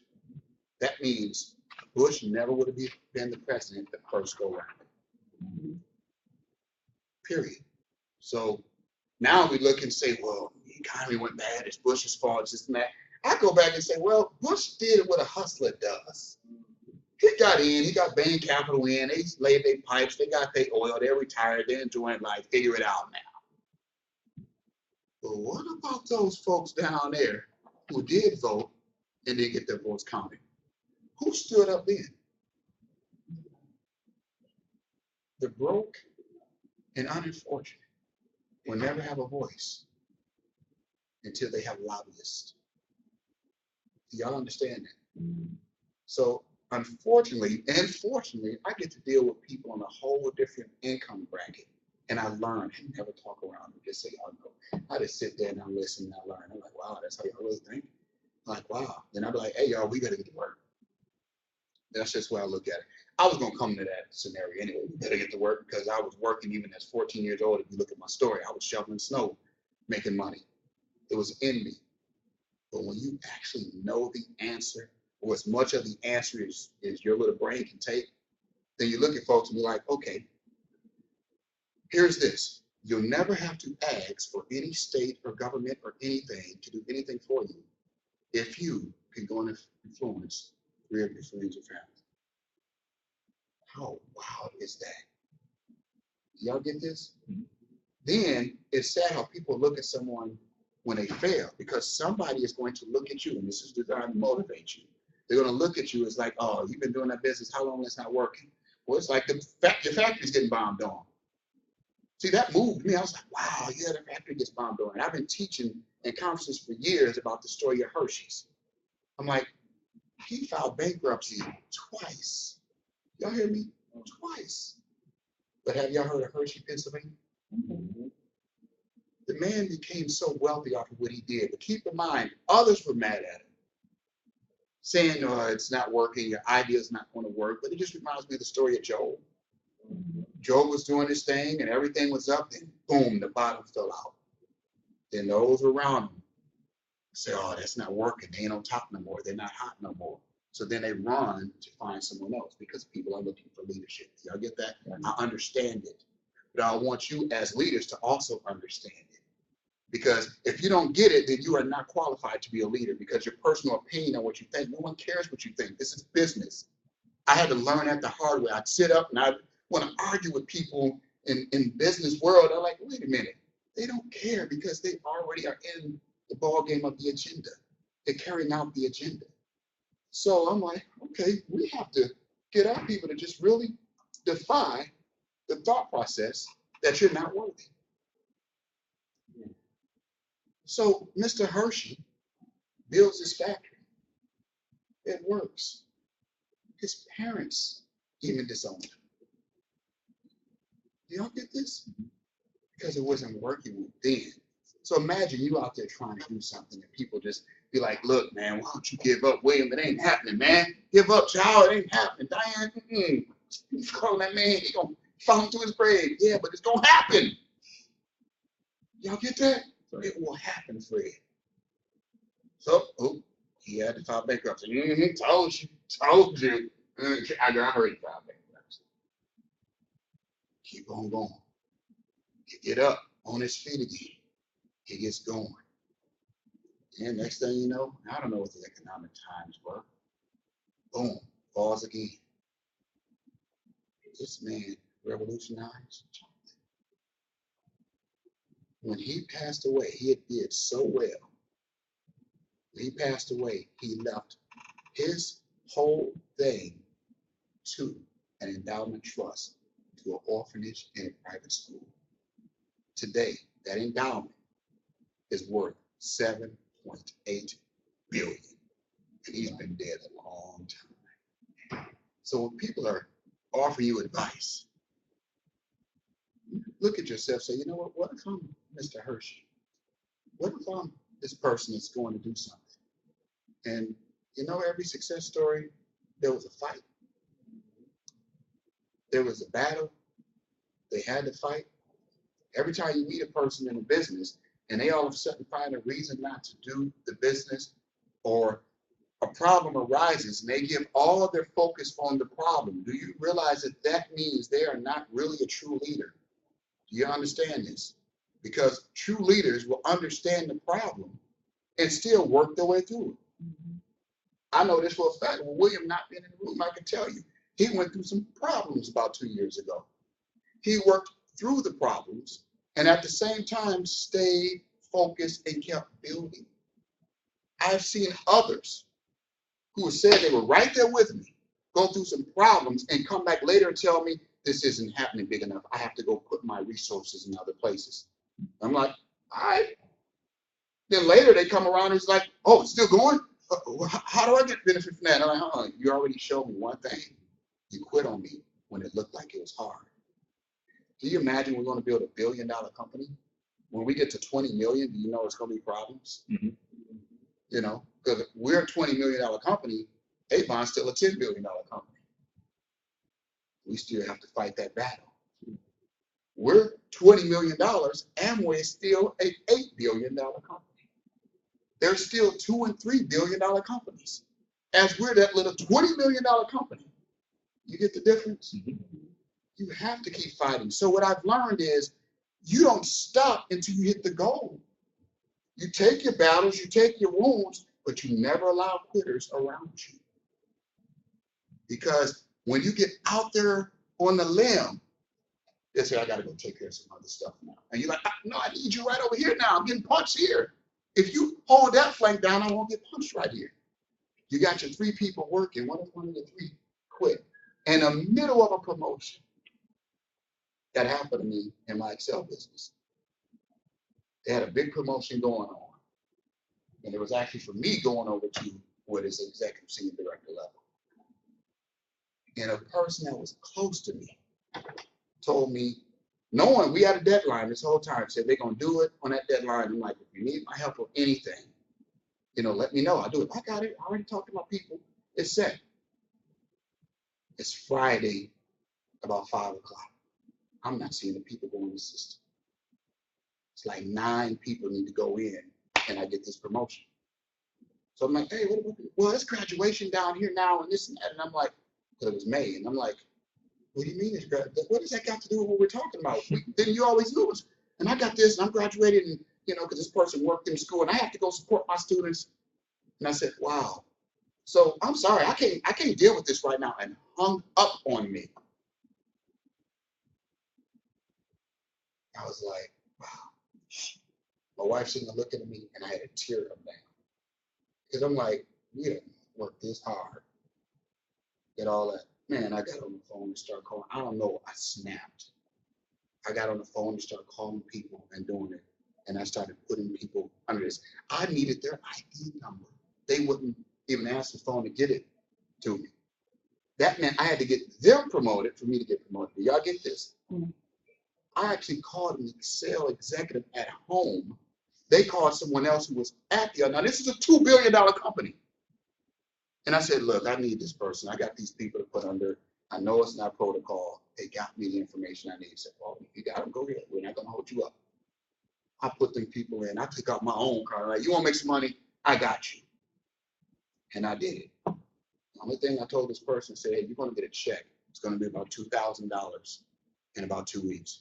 Can you send me that money? I said, that's all I asked. I did it for you anyway. Can you send me that money? They didn't even have enough integrity to send the money. Now, if the hood was in me, I just kept building. Y'all get the difference? I kept building.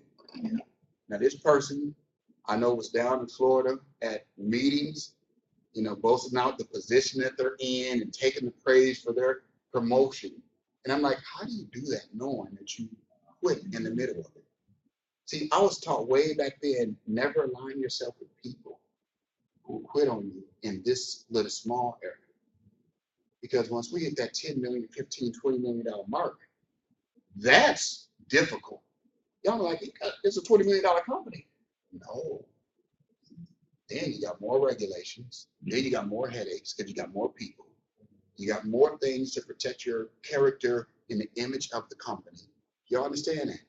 There's so many other things that need to go in place. The bigger you get, I don't care if you're a star. Do they talk about Madonna today?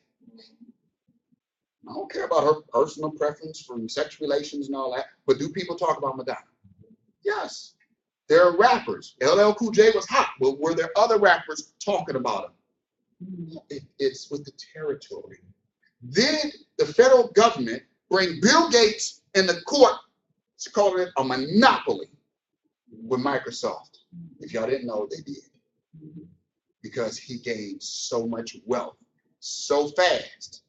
And because people who aren't prepared for your growth, when you look like you're growing fast, they weren't there to understand what you were going through because they never believed that what you were doing was going to work.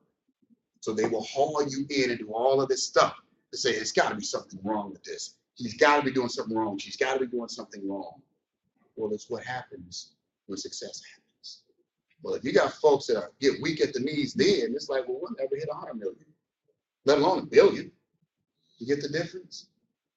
If a person can say, you know what, this job is going to pay me this much, so I'm going to go ahead and focus on this job right now.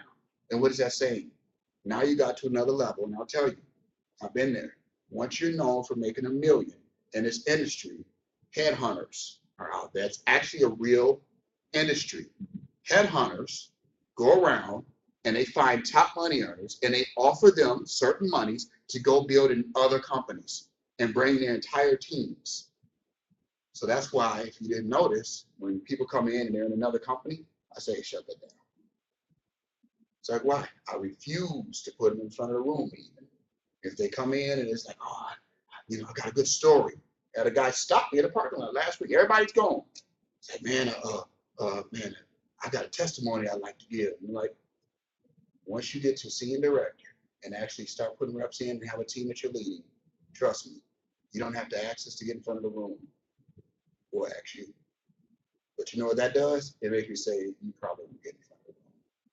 It's like, why? Who? I didn't want to be in front of the room. You heard William all the time say he didn't want to be in front of the room. And he didn't. He didn't ask me. I asked him. I asked Child. They asked Newman. You get the character? Person has to be humble first. When they say, let me in, coach, let me in. Like, well, hold on. You don't even know the play. You don't know the plan. How are we going to win this game? Because then they get up there and it all of a sudden becomes about them, not the vision of the company. How about we say we've been there, done that? People do operate off of the flesh and excitement.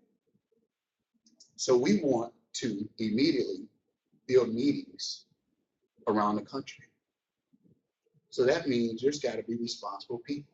I'm hoping that every Tuesday I could be in a different city supporting somebody's meeting. You get that? If I can't be there, I'm hoping William can be there. That means you guys are here holding it down, not me replacing him. Leaders step up here. If me, William, and Child are saying we're going to San Antonio, Texas, and do the training there. No, you guys host the online training because we got to go to the basics for them. We got to go first things first, 24 hours, plan of action. You know that? We got to go through the whole My Financial Work system, how to use the credit repair system. Y'all understand this? When newer people, you do something different. We train this way, hoping that you as the leaders will go sit down with your rep. That's what you're supposed to do. The best trainings have never came from these Saturdays. It's came by you being a leader. If not, it's the fault of laziness. Well, I took them to training and they didn't get it. It's like, oh man, I promise you, some of the best trainings have been just me and Child on the phone, me and William on the phone. That's how I know William's signature word, man. That takes private time. You know what I mean? You have to know people. You know, I get it. If he don't call me with a praise report, I know something's wrong. I'm in belief of his vision of building chemical treatment centers around the country to the point of I'm going to be indebted with it. So it's agreement there. Do you get this? So I understand Child wants 10 kids. I know his wife is a wonderful person. Intelligent is all outdoors. And we call on her to tutor my daughter. See, now you're embedded. Because other than that, I won't even let you around my kids. You see? Y'all at home just catch me later. It's been technical difficulties. I'm spitting too much game up here. And the devil is like, shwee. You can look at the thing and make sure you got it lined up right. Oh, you're upside down now. Oh, yeah, upside down. There you go. Charles working the camera, y'all. So understand what's going on. That's We're gonna right. put it back on the tripod and get us going. But what I was getting to is like Marquise down in Atlanta has two beautiful twins. I'm their godfather. Proud to be. But he's not going to just let, even though they're JMG Network reps, he's not going to let anybody just come into his home and just hang out with his kids. Because I've experienced that. You get folks excited, they come out, and next thing you know, your kid is playing with their kids. And then my daughter's like, Dad, what happened to so-and-so? I'm like, I don't know, they quit. We didn't do nothing to them. And then you're like, oh, the higher you go, then people start judging you. Are y'all ready for leadership? See, we got to get to the point where I can say, you know what, let me just say some stuff to you, and that it makes your skin crawl and you get offended. Then you got to question, are you really ready to be a leader? Are you ready for people to talk about you for no reason? You ain't did nothing to them. And some of the stuff that they'll say, you like, what? Just like I had a person say, I knew Paulie at high school. He went to North High. I went to North High. It's like, yeah, they always been crooks. Wow. But sold the story well to the point where someone called me and said this is why they're canceling, because they cannot be with people with this type of integrity. They believed the person who didn't have integrity. Said they actually knew me. But you got to understand, people who don't want to work it. Guys, I graduated from Beloit Memorial High School in Beloit, Wisconsin. I went to school at Colorado Institute of Art in Denver, Colorado. I'm like, I did not move to Minnesota. At that time they're talking, my mentor and godmother, Ann Nesby, didn't even live in Minnesota. And if Ann Nesby wouldn't have moved here, I would never be here. So technically this is her downline. That's what I always say. They're the ones that even took me to church and got me saved. So that's what I say, even the spiritual downline. It's like she's around singing all across the country. She never judged me. I was broke managing for her. I had a filthy mouth. She never swore about me. I was crazy looking at girls, even like, ooh, Mom, look at her. Ooh, I'd be glad when we get there. What time are we going back to the hotel? I'm the road manager, and I'm asking them because I want to get back to the hotel. You understand me? And they just like, Paulie, you crazy. But I always saw a high level of integrity. You understand leadership? From watching them, it's like we come in late, we was on the road with Maze and Frankie Beverly. We come in, we pull into Minnesota. It's like late Saturday. We got done, I think it was Chicago, and it was like, let's just get back to Minnesota. And I'm like, all right, y'all, let's go. We truck it all the way up the highway. We get up here, it's like 3, 4 in the morning. So I'm like, I'm not going out to my little apartment. I went in, and it's normal. I had a key to the house and all that. I walked in the house, with them, drove them. They still sleep. I wake them up. We hear y'all. I go in, I get on the couch and go to sleep. It's real talk. Early that morning, Pops comes out. He's fully dressed. Well, you up? I'm like, yeah, what's up, Pops? You going to church? Why don't you get up and come with me? I'm like, in my head, I'm like, he out his mind. I done drove all night. He going to ask me to go to church. He said, yeah. So we go out to speak the word. I walked down to the front that morning, almost 20 years ago. And then to this day, he talks and say, how my downline doing? How many more you getting saved? And I just say, well, it worked. But do you realize at that point, my whole life really did start changing. I didn't make good money. I didn't do that. I mean, trust me, you work in the music business. I don't want to see people front in the music business. I'm like, y'all ain't making no money. I was the guy that handed people their money. I gave them the per diem. I gave them the checks. I knew what they were making. I'm the one that went in with the promoters and said, give me the money. They respected me enough to say, Paulie don't play when it comes to money. Let him go in there. I'm, 23 years old then, 24 years old. Still then, time goes on. I don't start my own business to 27. But by the time I was 30, I hit $1 million. But you must believe that I had all kind of people tell me no. We used to do a meeting for one of those lodges, and I would be standing in front of the room doing a meeting. And I remember it was a guy who said, "Young man." And that's what he called me. It was to belittle me because I was younger. And you got to understand, that's what I'm saying. They got ready to truly be leaders. Imagine you doing a presentation. You got all these guys with their lodge hats on, the whole nine. I ain't gonna call the group out, but I'm doing my plan, showing them the 3 people and what they can make. Because one of the guys signed up in the business and they asked me to come and do the presentation. I'm like, cool, yeah. And, young man, I can't let you continue up in here. These pyramid schemes are illegal. And I'm like, now Excel was a publicly traded company. So I'm like looking at him like, illegal? I said, no, sir. It's not. It's a publicly traded company. This is the symbol on the New York Stock Exchange.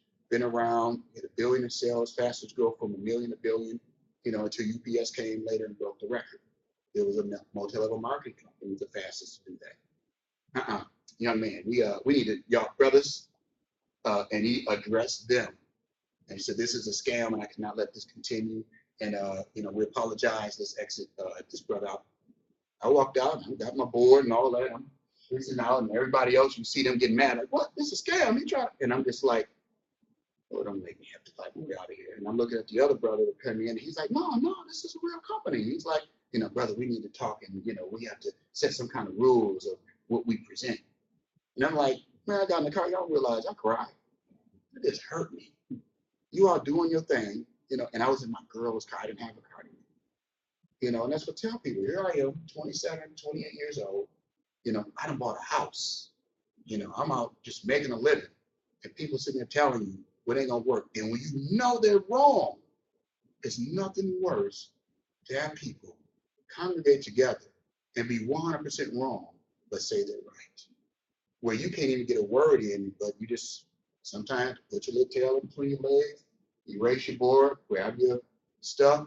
We had like a flip chart, big flip chart too. I grabbed my flip chart and everything, and just went out, I put it in my Denali. I went on home, and tear.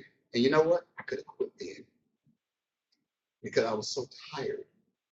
It's like, man, it's like people, this is too hard. And it goes to your head. I quit probably 100 times. And it started back the next morning. And I would get mad and be like, wow. But see, I didn't have a certain lifestyle. I hadn't given Mama a Cadillac yet. I haven't given my uncle a Cadillac yet. I haven't sent them on trips. I didn't give Mama a $10,000 new coat yet. Stuff she never had that no man could ever give her. I gave her a lifestyle. So then I look at it and say, if I would have let them affect me, then it's like paying my mother's house off, take it away. Giving my uncle a car, take it away. Giving her a car, take it away. Sisters calling other family members, boy, I need this, take it away. Sending out all those kids, I don't even remember their names, to college, take it away. And it would have been because somebody wants to sit and play young man. I'm the leader of this, and I'm not going to do this, and they're saying he happened to be the guy that was doing so-called good. Had a little F-150 pickup out there. I'm like, are you kidding me? They told me he owned 3 properties. And I'm like, that's the reason they made me go get 10 properties. For real. I went on a parade of homes one time, and there was a girl. She's an usher that speaks the words to this day. I cracked a joke with her. I didn't know her. We just happened to meet her. And I said, so how do you like my house? She said, yeah, right. 6 months later, I bought $1 million house. I was like, now I'm like, man, I'll just drive through the neighborhood. I'm like, how you like my, because I wanted so bad to say, no, really, this is my house. I knew inside that I could afford it, but you don't go boast it off, you just be quiet. Y'all want to be leaders, right? Right. You're going to be put through hell. You will be put through hell to be a leader. You will get people internally questioning you. You'll get your wife or your husband and your girlfriend and your boyfriend say that, are you sure this is what you should be doing? But then when you get to the other side, you be like, you like that BMW I gave you? You like this education? You got a bachelor's in Spanish and a bachelor's in nursing. The first one I can't take credit on, but the second one I can. You like that? You're like, wow. Do you like flying first class? Because we would fly before, but we weren't in first class. You know, it's a big difference. Do you like going to the mall and having a man say, get whatever you want and actually need it? And pulling out that American Express Unlimited card, knowing that whatever they charge, you was gonna make at least 60 to 70,000 that next month. But all of the battle beforehand still had to happen. So I'm telling you all, we've had so many good things happen in our company the last 2 weeks that I'm just looking and saying, Lord, we need 1,000 reps at least. We need to go by at least 1,000 reps. Then after that, we should have 15, 20,000 people by the end of the year. Folks said, man, is that possible? I'm like, I don't know. I also believe Peter walked on water. So if I can believe Peter walked on water, I can believe you can go get 3 or 4 people. That's the main difference. But you have to really be willing to put up what it takes. So that's why people quit, is that they're like, oh, no, this is too hard. I have too much pride. I had to swallow pride. You know, when I was a dude with the Timberland boots and all that, I had to go to Salvation Army and get me a couple of suits and not have pride. You know, wore the same pair of shoes and all that. I'm telling you, Nordstrom Rack was real good to me at the mall. I would go get I learned the difference between rubber bottoms and smooth leather bottoms. Because once you start wearing shoes out, then you can replace the bottom of the shoe because it's a quality shoe. So now I understood, well, I said, I can never pay $500 for a pair of shoes. I'm like, I can, but I'll never have to buy that shoe again. You spend $500, but you go buy that shoe 3-4 times at $100 a piece. I'll go pay $15 per bottom and replace the bottoms. Have shoes that I bought in 2000 that I replaced the bottoms on, and they got a polish on them, and they still look brand new. Get the difference? So some say, oh, I'm like, no, we need to talk to people about what quality really is so they can learn from it and grow from it. You got to get it. If you're going to be there, and it don't have to be millions. It could be just 2,000 or 3,000 a month. But the difference is you are wise enough to get yourself making 2,000 or 3,000 a month. That isn't state aid. That isn't, when I say state aid, I mean your Social Security or your pension plan. You know, that the fear tactic is that's going to go away. No, this ain't going away. Unless you let the headhunters pull you. You know, focus on your vision and your dream. The dollar amount will happen. I wanted to buy a house. I signed up in a company not to make millions. I signed up to buy a house. Do y'all get the difference? Mm-hmm. So you sign people up and they can't tell you where they want to go, then you already know the answer. Nowhere. I wanted to buy a house. I wanted to get my baby off the couch. Now I got a newer passion. You know, I want to be wealthy enough to coach my son's sport because I don't trust coaches nowadays. Why? Because I've had to let a few coaches have it coaching my daughter. But I realized that I was so hard working that I couldn't be there all the time. You know what I'm saying? It's like I remember coach mean mug my daughter, and I'm just like, hey, hold on. Only I can mean mug her. So what does she do? Because I teach her what she did wrong so that she won't do it again. So what does she do? I'm like, because right now the worst thing you want is me to mean mug you, because I'll follow up with it. You know, the ladies look at me like, oh, I didn't mean it that way. I'm like, what she do? Because I'm like, I didn't see it. You know, but that was that coach's way of intimidating the players and controlling them. Well, I always teach you, don't you let, I teach her, don't let a man intimidate her. So she's one of them strong women. So I feel for any man to come in her life. She's like, my daddy taught me different. You ain't that important. I'm sorry. You know, he's like, my daddy don't put his hands on me. She got that attitude. But the whole point is you have to be there. So my new passion now is to say, okay, my son wants to play football. But do you know what I spend most of my time doing? Playing baseball with him. I coach the football team and I'm regulating that. But we go in our garage, we got set the T-ball set, the whole 9, because the lineage is bigger. His grandfather played for the Twins. Y'all like, he did? Yeah, he made no money, y'all. People be like, oh, that's where they got their money from. It's like, you get how things work. Mm-hmm. And I'm like, did y'all see Jay Cutler get that hit last week? Mm-hmm.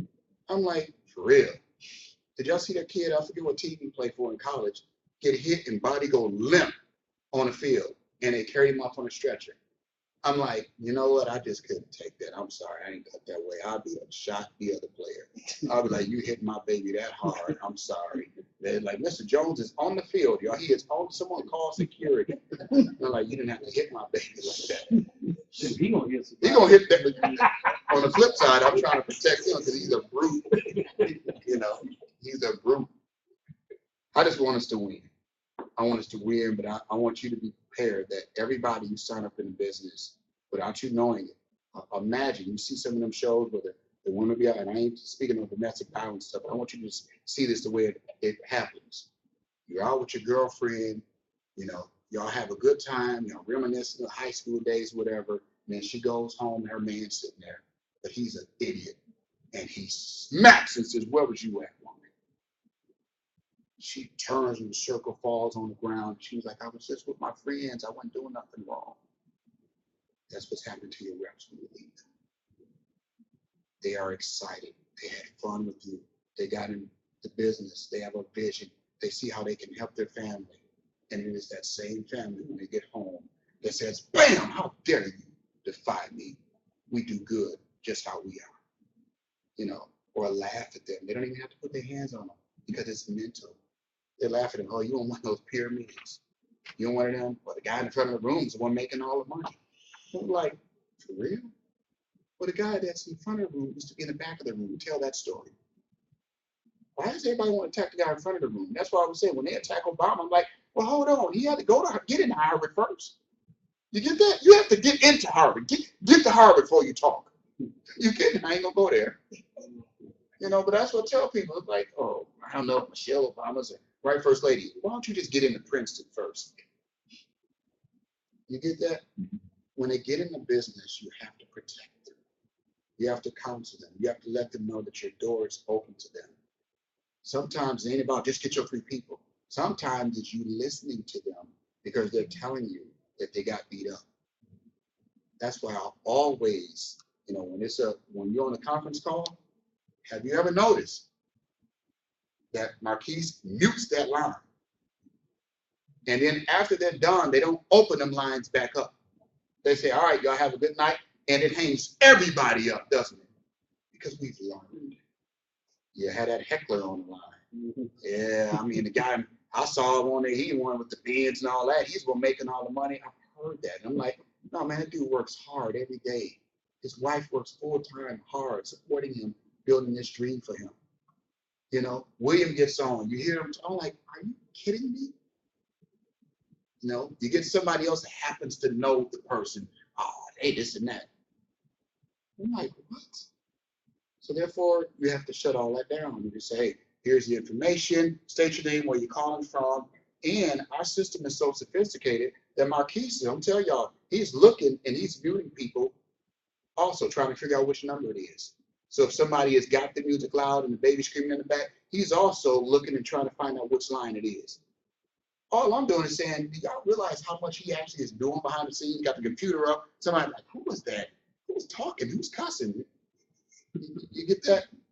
And saying, welcome, say your name, where you're calling from, and going through a panic mode of like, I got to mute that line. You know, it's like, why? Because somebody could come on and just be like, well, I'm just saying, y'all need to look at this company too. That's happened to me before. So you have to have your finger on that. Are you ready to be a leader? Is again the main point. The leaders are doing way more behind the scenes than you can imagine. Have y'all seen the presentations? Everybody else can just benefit from it.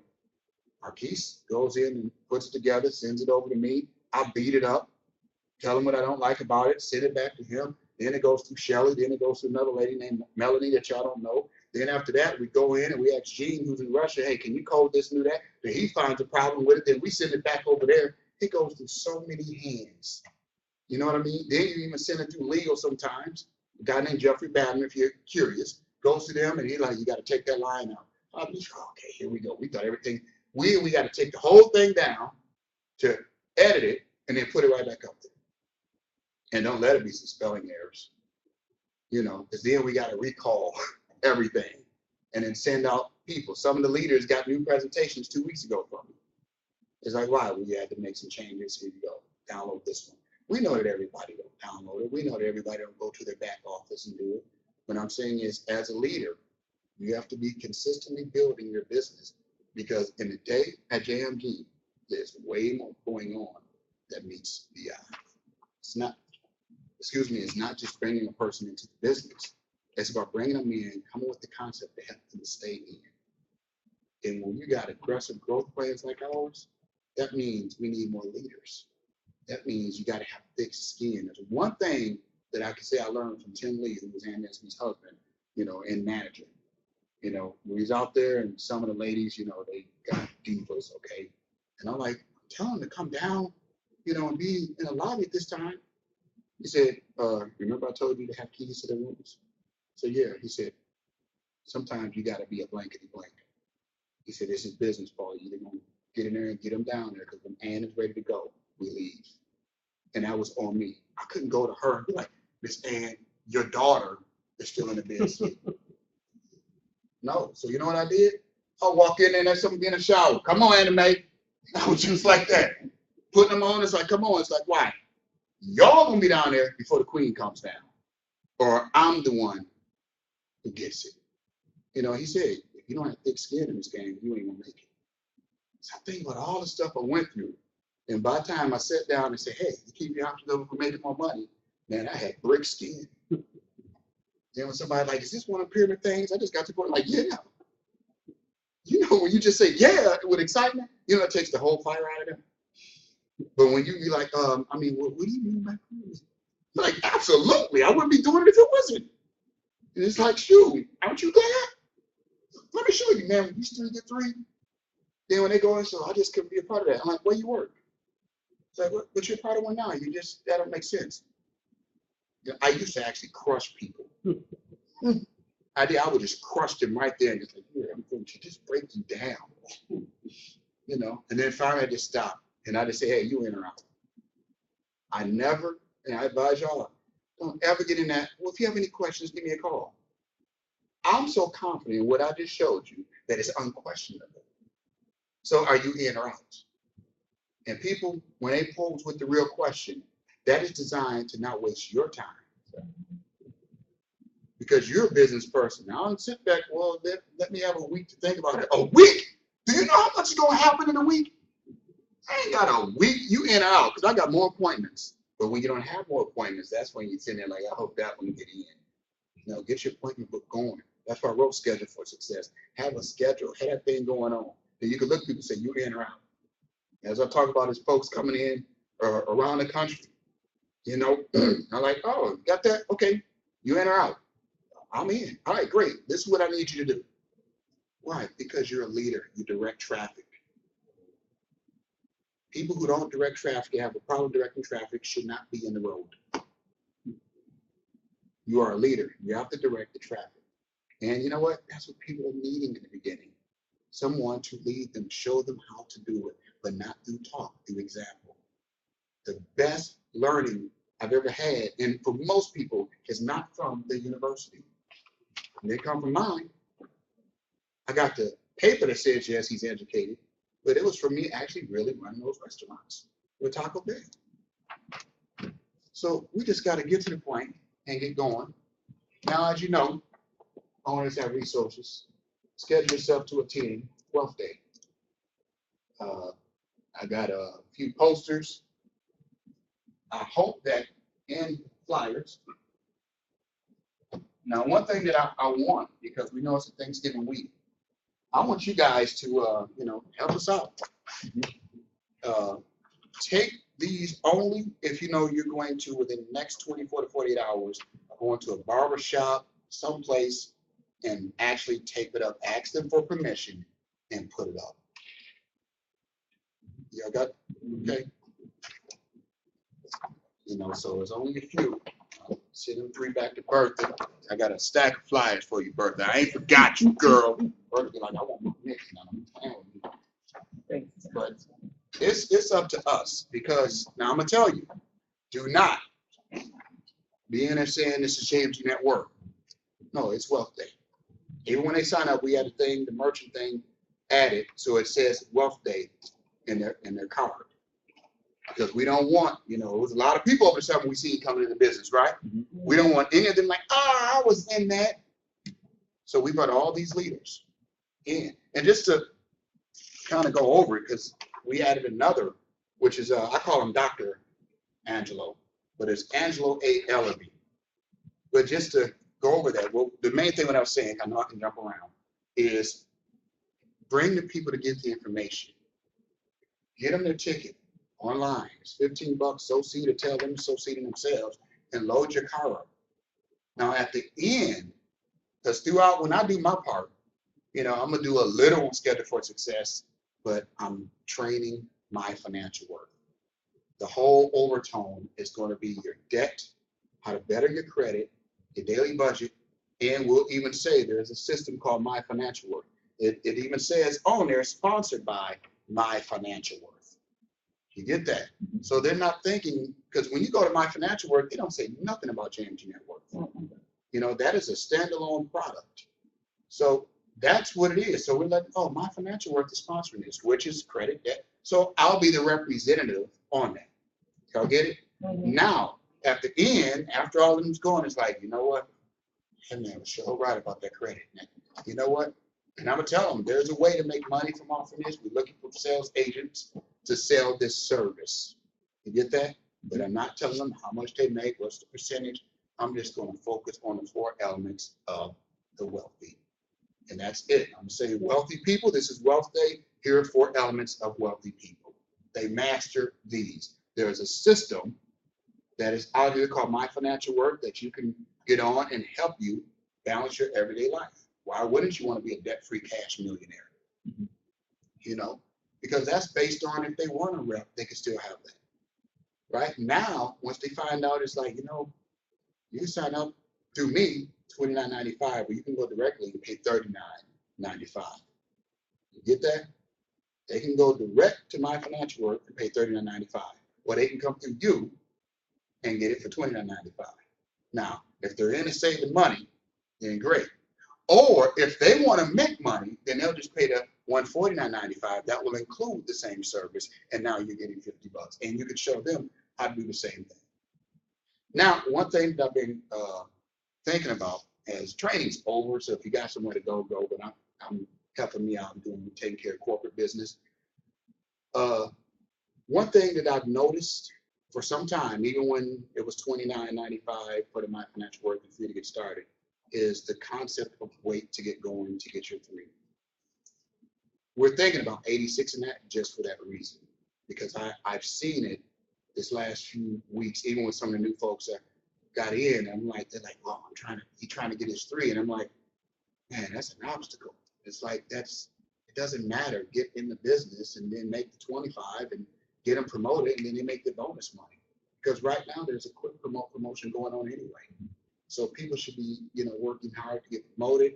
There was a promotion that ended either today or yesterday for the cruise thing for everyone. So all of those are there. Then I know Mr. Lockett does even additional promotions, just for his team privately. So it's just a matter of seeing any obstacle that stops people. But y'all tell me, if you think it should stay there, we'll keep it there, because it doesn't make us any mind. We just don't want anything to hold a person up from get going, because we've seen it, for some time now. That's said, even when it was 29. To me, it makes sense, but it's designed. This is what it's designed for. It's designed for fast starters. Meaning get in anyway, and if you're a fast starter, that means you got 3 that first week. Well, we all know what 3 this week is, right? If a person starts to train at 3 this week, then they'll in 7 weeks be done. So we want to reward them. So what I'm thinking is that just have something private that if a person actually get going like that, number 1, they get promoted, and then 2, we just be like, hey, this person's really blazing the trail, and we just do something behind the scenes every other month, put something out there to say, if you do this, you get that, but it doesn't stop the growth or get that mindset of, well, I'm gonna bring these people in, and once I get this, it's like, no, we just want people to get in the business and not find. Well, number 1, I want you to upgrade who you're speaking to, because if a person's not thinking on a higher level, they'll find any excuse. It's the default for laziness. Right. You know, so I understand why it happens. It's they're defaulting into laziness. But at the same time, when you got business growth and plans, we know that some people will be like, well, why they charging $15 for this? And I'm like, have you ever been to a Tony Robbins seminar? That may be $1,000. Even the guy that was accidentally killing people in them sweat machines. Them folks paid $5,000 and died. Do y'all get what I'm saying? We're saying 15. So that's why it's, I mean, we were told to do more. And I'm like, no, I want people to get in because it's you bringing your people at the end of the day. This is a large meeting. Now, I'm going to quickly go over again who's there. You know, I'm not going to play the videos again. But S. Renee Smith, she is an author of 2 books. You know, there is more inside in the Bridge to Your Brand. You know, strong woman out of the DC, Delaware area. Dr. Randall Pinkett won The Apprentice, so he just wasn't on it, he won it. Doctrine, went to Oxford and all of that. It's great to have people around, not only a highly successful African American, but he's also very educated, you know. And his book right now is doing really well and made the New York Times bestseller list. Is Black Faces in White Places. You know, I love that title. But he's saying, and I know exactly what he's talking about. Once you get to a certain level of income, you know, you're around a lot of white faces, period. So now you got to know how to conduct yourself to keep going. That's the difference. So it's like you see how Jay-Z got to that point. Now you see Jay-Z with Warren Buffett. He's a black face with white faces. So you have to know how to do it. Those who get to that level and don't know how to put that suit on and conduct themselves, they stop their income at that point. And they usually default of being lazy by saying, I'm keeping it real. By whose standards? So, but just in business in general, also, Paul Jones, that guy is just incredible. Author who told you broke, scheduled for success. The dude is just dynamite. Your people are going to love him. Scott Binion, he's just somebody that they just need to know because taxes are taxes and important. I know from experience. When them IRS boys come down on you, they be like, look, we don't care about you. I'm like, here, take the money, take it. I didn't know y'all gonna do all that. Ooh, they don't play. You know, you got to get to a 7-figure, 8-figure mark and then find out that, oh, y'all don't play. Y'all just gonna take the money out the account like that. Okay, get you in. Like next time, pay us sooner. You know, it's like you get it. The penalties alone. So that's why I'm so into like, hey, you got to get there because I know I was a 1st-generation millionaire. So I'm gonna prevent people from falling into some of the mistakes I even made. Angelo Ellaby, this dude is just off the chain. You know, really, if he'd have said yeah at the beginning, this meeting would probably be Angelo Ellaby and that's it. You know, and Dr. Pinkett, of course, he's incredible too. But Angelo, what I love about him is that he's been around for so long. You know DMX, right? There would be no DMX if it was not for Angelo Ellaby. You know, and it's funny, when DMX fell off, Angelo wasn't working with him no more. Mary J. Blige, he is the reason. He reshaped her image, taught her etiquette, so that she can go away from just being a little New York, Brooklyn street girl to being able to sing on a different level. That's why you now see her on bigger levels. He's the guy that did it. You know, from business individuals as well as entertainers, this guy is that. You know, and I always laugh and joke with him on the phone.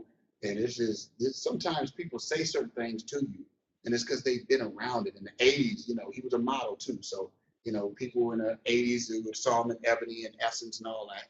And then he just kept on in the PR media and got into managing, you know, the whole nine. You know, when he was very instrumental, even when I got my record label going. We're the only record label. And I remember even Pops, my mentor, said, Paulie, unless y'all have a major act, ain't no big label going to distribute y'all. I'm still to this day the only urban record label to get national distribution without an artist. I had everything already done. So when people say it's about who you know, believe it. That's why I sit around and talk to people even locally here. And I realize that they don't know anyone. I'm like, you're just talking, you don't know anyone. I don't care what you got, I don't care how much money you got, you'll only stay in Minneapolis. That's why I like know and associate ourselves on a global basis. See, we are on our dime flying all these people in. Thank God Scott's here. You know, we have to pay for all of their hotels. So people say, why are they charging? I mean, come on, you got to pay people. You know, we have to pay for all of that.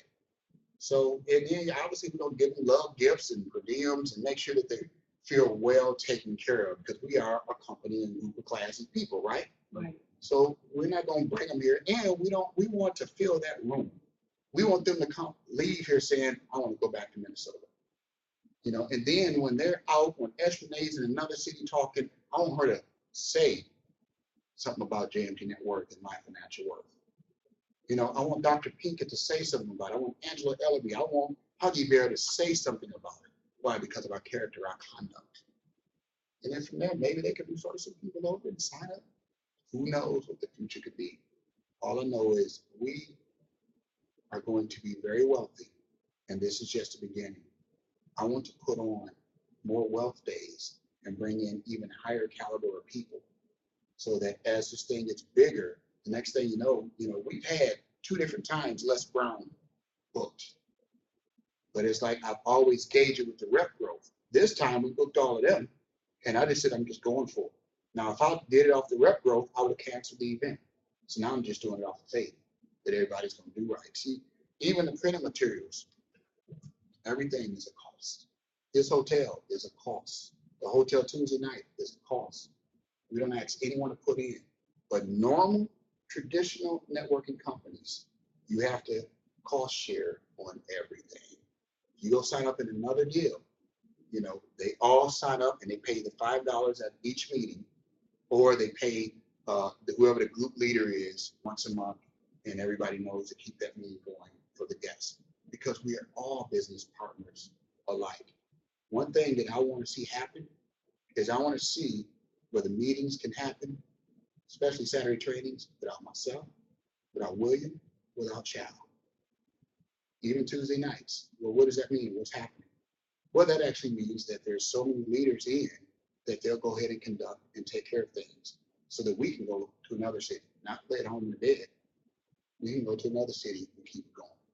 Every time we get to the point where it's like, okay, we got a new few leaders. That means there's going to be some time where leaders will be here training that will be in the room. We just won't come in front of the room. And I know some of y'all are sat here and got a lot of information. And Beverly, you teach them kids. Well, you know, there's some other kids you can teach too, up in here, up in here. You know, Ms. Diane, you had a lot of trainings and presentations. And Bertha, I see you back there. And Fred, I know Fred, no. And Wallace gonna get up here and train so cool one day, y'all. I'm telling you, folks gonna be like, I need Wallace's number. And Newman gonna close it out and rock the house. Yeah. And we're gonna bring other trainers, other leaders in. I just want y'all to see the end product versus just the way it is now. If we stay like this, we're not growing at the rate we should be growing. You get that? And trust me, one day I'm gonna be like, hey, you're up. You got to train. It's like, I'm out. William's over here. Child's over here. Why? Because there's other groups there. We have to go help them. What does that mean? Get your computer, get your projector, get your stuff ready, because you're going to be called on to do it. You know, and it's just the way it is. And when we do it, can't be like, oh my gosh, what am I going to do? You just got to step into it and say, all right. So that, because you will host the national. And last thing,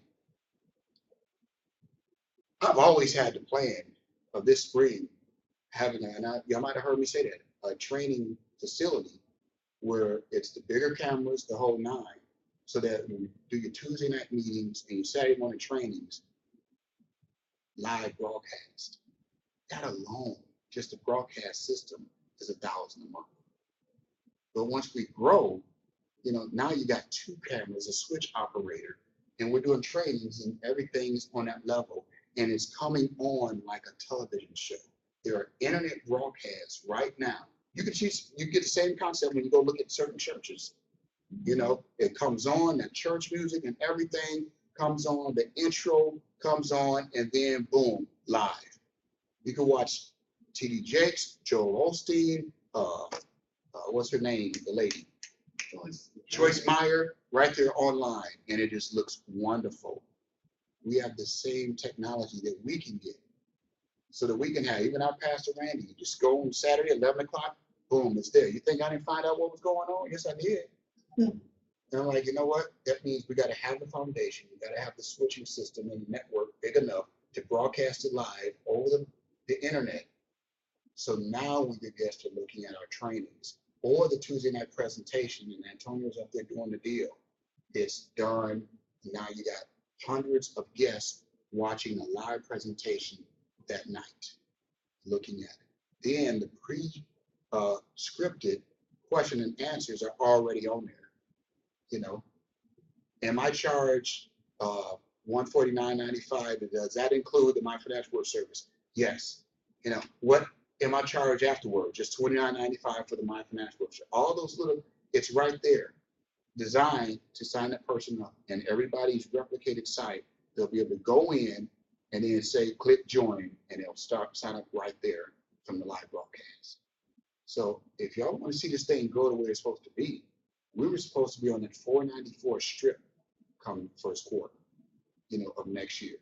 So that way you're there, you come in, you sit down, and it's only going to be about a 50 people meeting. So it'll have to be bringing new people and leaders, and the rest of them can watch it at home. And then we do special events where we move the whole system out and go to a bigger event where we knock a wall out. So God bless. Promote Wealth Day. You can sign up right now. You can go purchase your tickets right now. Don't be waiting. And because we need to let the Crown Plaza know if we need a bigger room. Anything to add, sir? Nope, just go out there and start building with the excitement. All right. And put it to action. Tuesday night, Crown Plaza. No Bible study Wednesday night. No Saturday training. So we'll see y'all the following Tuesday again at the Crown Plaza. Then everything's back normal. So don't let the holiday season and Christmas season and all that throw you off. That's why I went over too. I know I ain't gonna see y'all for another week. I'm like, y'all need to get everything in now and then pay attention to your emails and go build it. God bless. All right. Oh, you were saying that you were gonna need some of the reps' help. Is that still the case that you're gonna need? Yeah, I want to get as many of everyone to just help promote it, because word of mouth is obviously the best cost efficient way of getting the word out anyway. You know, so we just need people to do it. Oh, okay. You know, so Oh, you help with the, with the registration and stuff. oh, we're gonna need that for sure. Yeah, absolutely. Okay, that's a grip. I know, I got people I'm giving these to. Yeah, all right. Brother Fred, I'm ready for you to do your thing. Bless you, sir. Yeah. And you got some more of those small ones like this, Paul? Yes, sir. I'll give it to you. Okay. You have a blessed day. Thank you, man. Good to see you.